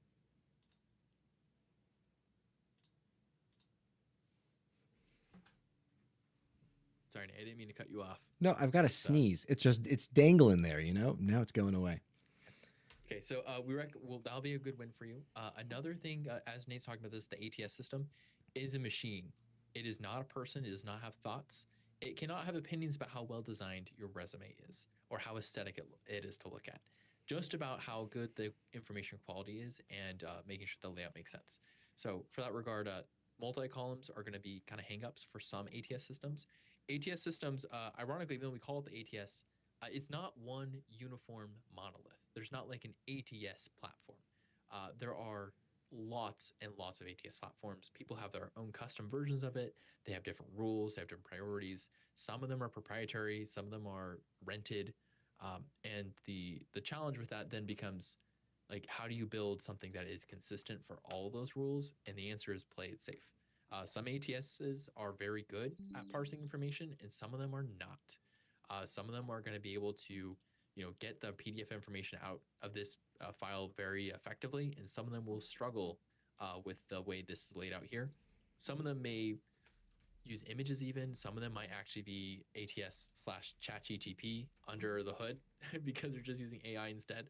And so playing it safe and focusing on your information is a better choice than the design aspect of it. It's possible that someone might see, like visually see your PDF, but I've been hired at enterprise companies for years without people actually looking at my resume.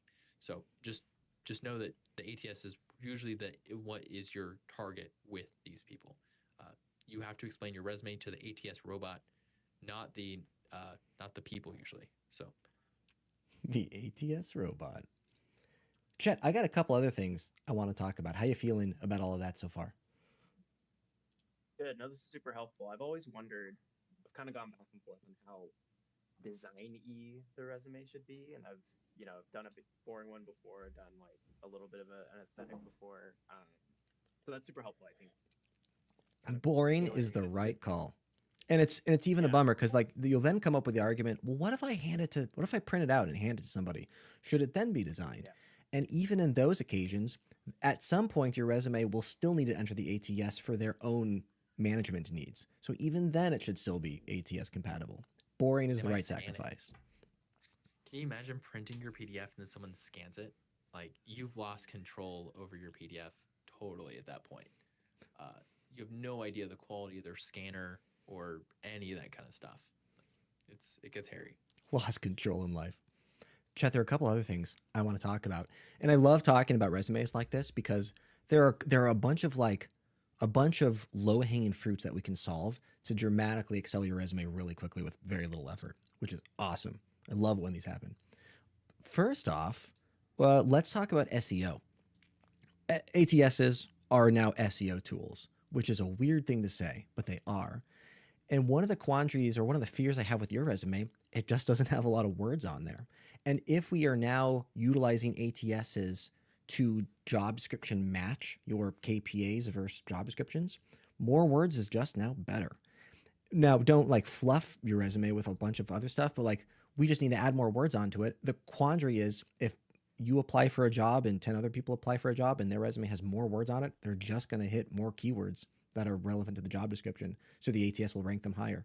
That's the quandary we're now trying to solve. We just need more content.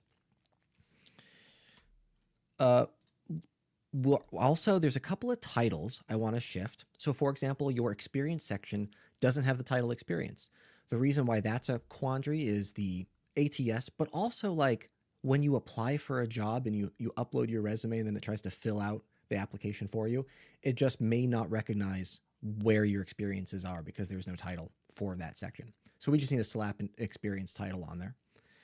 And then the certifications title that you have, similar story where the ATS and these automated systems are looking for a title or looking for a section called certifications. That's a common one finds. But Scrum Alliance certifications is not a common title. So it may just not recognize that section as being certifications. So just scrap the Scrum Alliance certifications and credentials section, just retitle it certifications, and we should solve that problem fairly easily. Education, you've got a date on education. We argue against it because it is a backwards method of asking how old you are and introduces bias. And it introduces bias in kind of an awkward way because there will be occasions in which a company will choose to not even converse with you, particularly in the United States, because there is the perceived threat that you could potentially sue them because they discovered your age, and we're biased against that. So it's like, why even have that risk when we all have all these other candidates? That risk goes away if we just don't talk with Chet in the first place. So yeah, just take out the dates on your degree. Anything else on my list here? There are a couple more specific things. Like I want to talk about metrics. I want to talk about location. And then I'm sorry? I have a couple of things. Okay. One last thing. I'm looking at so in your experience section, you've got 2 jobs. And I'm contemplating, I think it would be better positioned rather than starting with the job itself to instead start with the titles. And then under each title, you then put click time underneath it. And now it looks like you have 3 different you've worked at 3 different places before, 3 different job descriptions. And I think that's A, more honest with your work experience because those titles are all different. Those are different jobs. But then B, it also perceives you as higher value of having more experience in general. How you feeling about that so far? So rather than click time, Scrum Master, Product Owner, Customer Success, now you've got Scrum Master at click time and Product Owner at click time and Customer Success at click time. Yeah, no, that seems like like you said, a pretty easy fix. Cool. Tim, I got a couple of minor things on there. Let's talk about your stuff first and the minor things we don't even need to get to. Chet, the goal of your resume is to convert a ATS system, but is also like a formatted, like objective statement about who you are.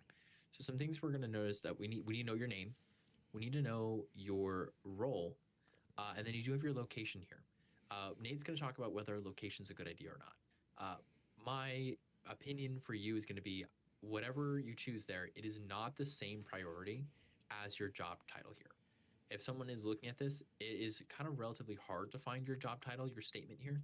I would separate this out. So it should be Chet, product designer, UX, UI, and then underneath that, you may have in your contact section, your location.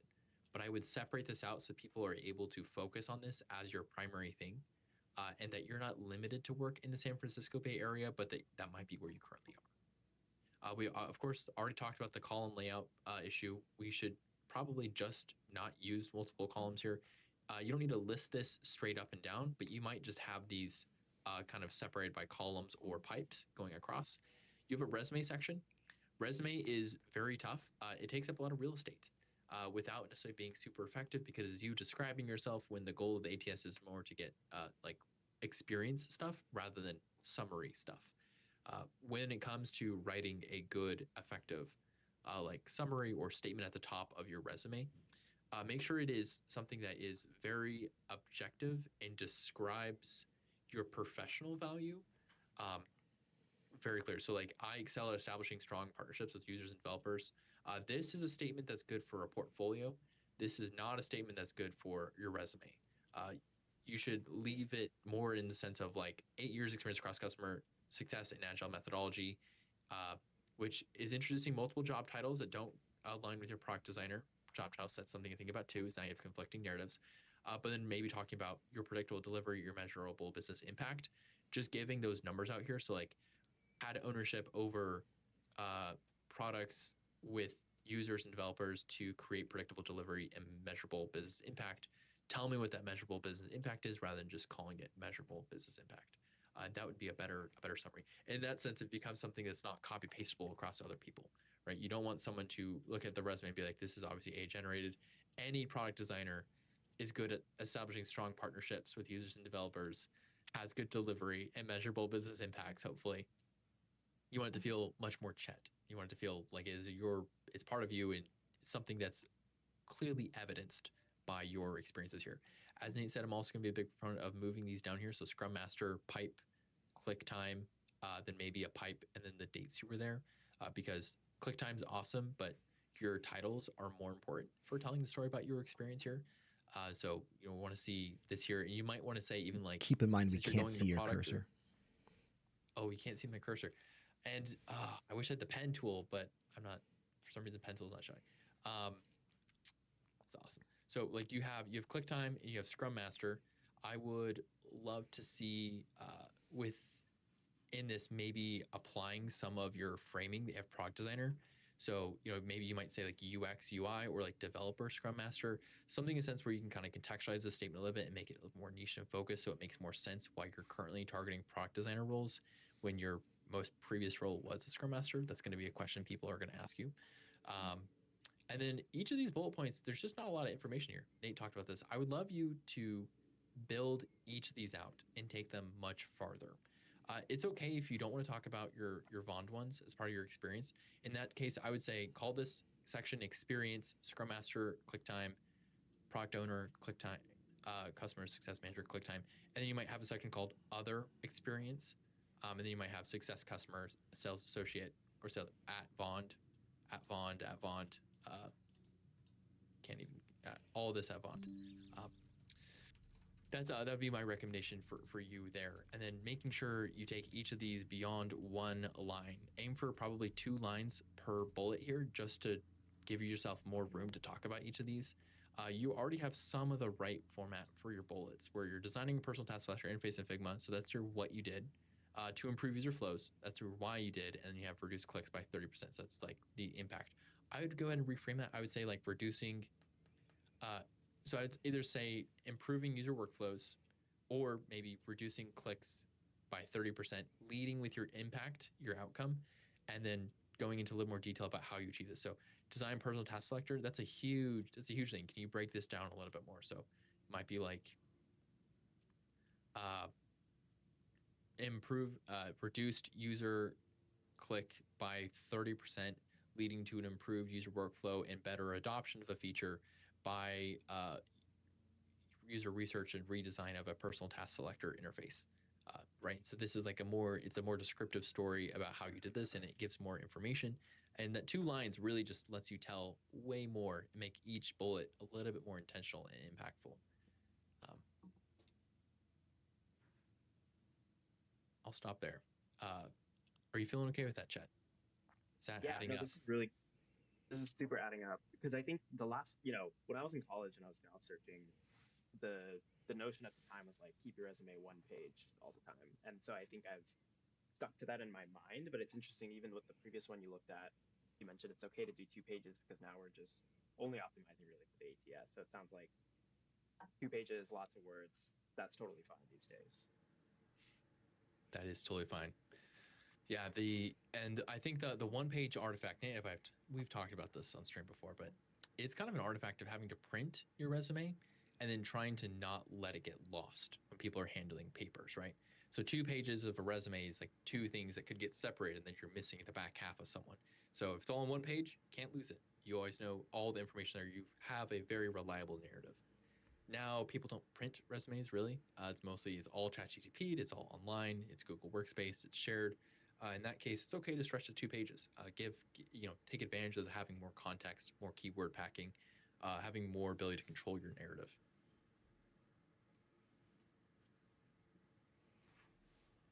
Chet, I got a question for you. You've got ClickTime on there as experience number one, but then you've got another organization. I think it's pronounced Beyond. Am I saying that right? Yeah, that's correct. Cool. Okay. You don't have any bullets for that work experience. What's your goal there? I think that was to try to fit everything on the page. So I would be happy to expand them more, knowing that like 2-page resumes are totally fine. Oh, cool. Yeah. Yeah. I think that's totally the right call. I would say if you do give these their own bullet points, just make sure they support your narrative, right? There's no reason to talk about that. You don't your resume is not a background check. You don't need to include every little thing that's happened to you over all time. Include the things that are relevant and support your narrative, and tell the story about how Chet is a product designer, right? You've already said the opinion that Chet's a product designer. So I want to see the evidence of why Chet is a good product designer. So absolutely add bullets to these if you can talk about the user aspect experience of it, and you can tell a good story about how did you go from here to here, what's like a good achievable win there. Otherwise, your resume is going to start looking like a customer success associate resume rather than a product designer resume. Yeah, we'd be. Yeah, definitely. That's. Go ahead. Sorry, go ahead. No, I cut you off. I'm so sorry. No, that's all right. Yeah, I was gonna say that's been my biggest struggle is like, how do I still showcase that like, yeah, I did all these different roles, I have experience that can feed into being a product designer, but still be genuine with like, I didn't have a product designer role, but I did those types of projects. So I thought it was interesting. You mentioned, Tim, like for the Scrum Master, I could put something like Scrum Master with UI focus or something like that. You mentioned product design focus, Scrum Master, while still being genuine to like that wasn't really my job title, but some way to kind of differentiate still. Yeah. Well, I mean, even in here, you're like, you designed a personal task collector as a Scrum Master. That's not a typical Scrum Master activity. I would, I would propose, or even redesigning mobile app store assets. So I think even if you were like, if you wanted to wordsmith what this title really is, or even break it across multiple role titles, right? So maybe you were a Scrum Master, but then maybe you were also like a designer or something else. So you could use words and titles that are a little more synonymous. Like I said, resumes, they're not background checks. The only way someone would know if you have been deceptive on your resume is if they know you deeply, which is probably not the case. For most of these people who are going to interview, you should not lie. We're not saying lie. We are just saying you have the ability to shape this narrative in a way that favors you. And when you're being honest, it is most powerful as you're genuine and as you like actually capture who you are. So if Chet is a product designer, he's trying to get product designer roles. I expect a product designer resume that shows the product designer activities that they've done across multiple things. And I expect Chet to help me see why they're the greatest product designer of all time in the San Francisco Bay Area. And that's what I want to see. Chet, I'm looking at the clock. There are some minor nuances we haven't talked about just yet. I'm going to paste a link in the chat. This is just a link to a utility called Resi. And it's one of those typical AI, like helping you write resume applications. The only reason I link to Resi is because it's typically $150, but through that link that Tim is showing, or that screen that Tim is showing, there's a way to upgrade to a pro account for free. So that's the only reason I really recommend it. And that should enable you to negotiate, argue with the product on how to better the rest of the stuff that we haven't talked about just yet. It's a good barometer for just like iterating quickly and then validating success without having to talk to people, which is nice. Yeah, thanks. I'll definitely check that out. Yeah. Tim, I got nothing else on my list. I Chet, how you feeling? Do you feel like you've got some actionables and some solid takeaways? Yeah, absolutely. I'll make it a little bit more wordy, a little bit more boring, but hopefully that's really good feedback that it's to prioritize for the ATS. I think is a great first step for me. So yeah, I appreciate all the time, and again, thanks for all the thoughtful feedback. Tim, sort of a fun. Yeah, appreciate hanging out with you, Chet. Tim, I on my resume, I should preface for the folks in the chat. This is a high risk maneuver that I am in a privileged state where I can, who am not currently looking for another job, I can apply for companies and test and strategize some resume strategies. On my resume, as I'm applying for jobs, trying to figure out what strategies now work in the current workforce, the bottom of my second page, I have prompt injection and a for the bots section. And this is a high risk section that likely blocks me immediately from many of the positions I apply for. But the thing I'm testing is, are these ATS systems utilizing AI within their parsing process? And if so, can I, hit the resume and then scroll down to the very bottom? And you're going to hit you have to hit the resume download link there. Yep. So the question is, are these ATSs sophisticated enough to use prompts and like have AI in their parsing? And if so, can I prompt inject directly into the ATS? If this is the case, Tim, then we have like a battleground of resume prompt injecting and attacking other resumes that are also prompt injecting. What a fun ecosystem that is. It is. I'd also point out, guys, like we were just talking about how you need to optimize your resume for bots and systems. Look at the size of the text here. Nate's text is tiny. It's a tiny font size. And guess what? That is 100% okay because it's readable by machines. We do not need to use large text sizes in our resumes. That's a human artifact when we're designing for bots. So it's okay. By the way, Chet, the resume, my resume that we're just looking at, that is an output of Resi. You don't have to use Resi's output. I happen to be in this case. So example A of what Resi could possibly fabricate for you. Yeah, definitely. Cool. Chet, appreciate hanging out with you today. Really appreciate the time. Yeah, thank you. Folks, that's Feedback Friday for you today. If you're new here, we do this every Friday, 10 a.m. to 12 p.m. Pacific Standard Time. If you want to get your thing reviewed, hop into this chat 10 minutes early, add a link, and that makes sure that you're one of the earlier ones on the list. Though, I say all of that we were booked completely, I think 10 minutes before today's event even started. So, Tim, I'm realizing we are still live streaming this on YouTube. Now my phone number is out there for the greater world. My resume's out there anyway, so it's fine. Tim, do you have any subjects for... It's Feedback Wait. Friday. Just join the queue. We're gonna help you. Strap in for some advice and knowledge. I mean, we have design buddies. Who beats college? It's Feedback Friday. Tanmay. Did Tanmay make... Tanmay made another one, right? Okay, let's do this. Oh, no. This one's even longer. It's Feedback Friday! Turn it up! Press play! We laugh, we learn, we say, welcome to Feedback Friday! Oh, gosh.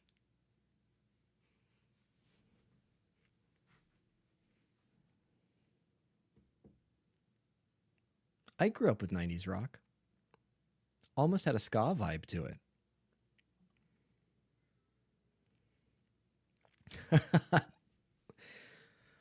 I think I'll end the YouTube channel now, the YouTube stream. We'll end with that. Wait, there's one more. There's one more. There's more?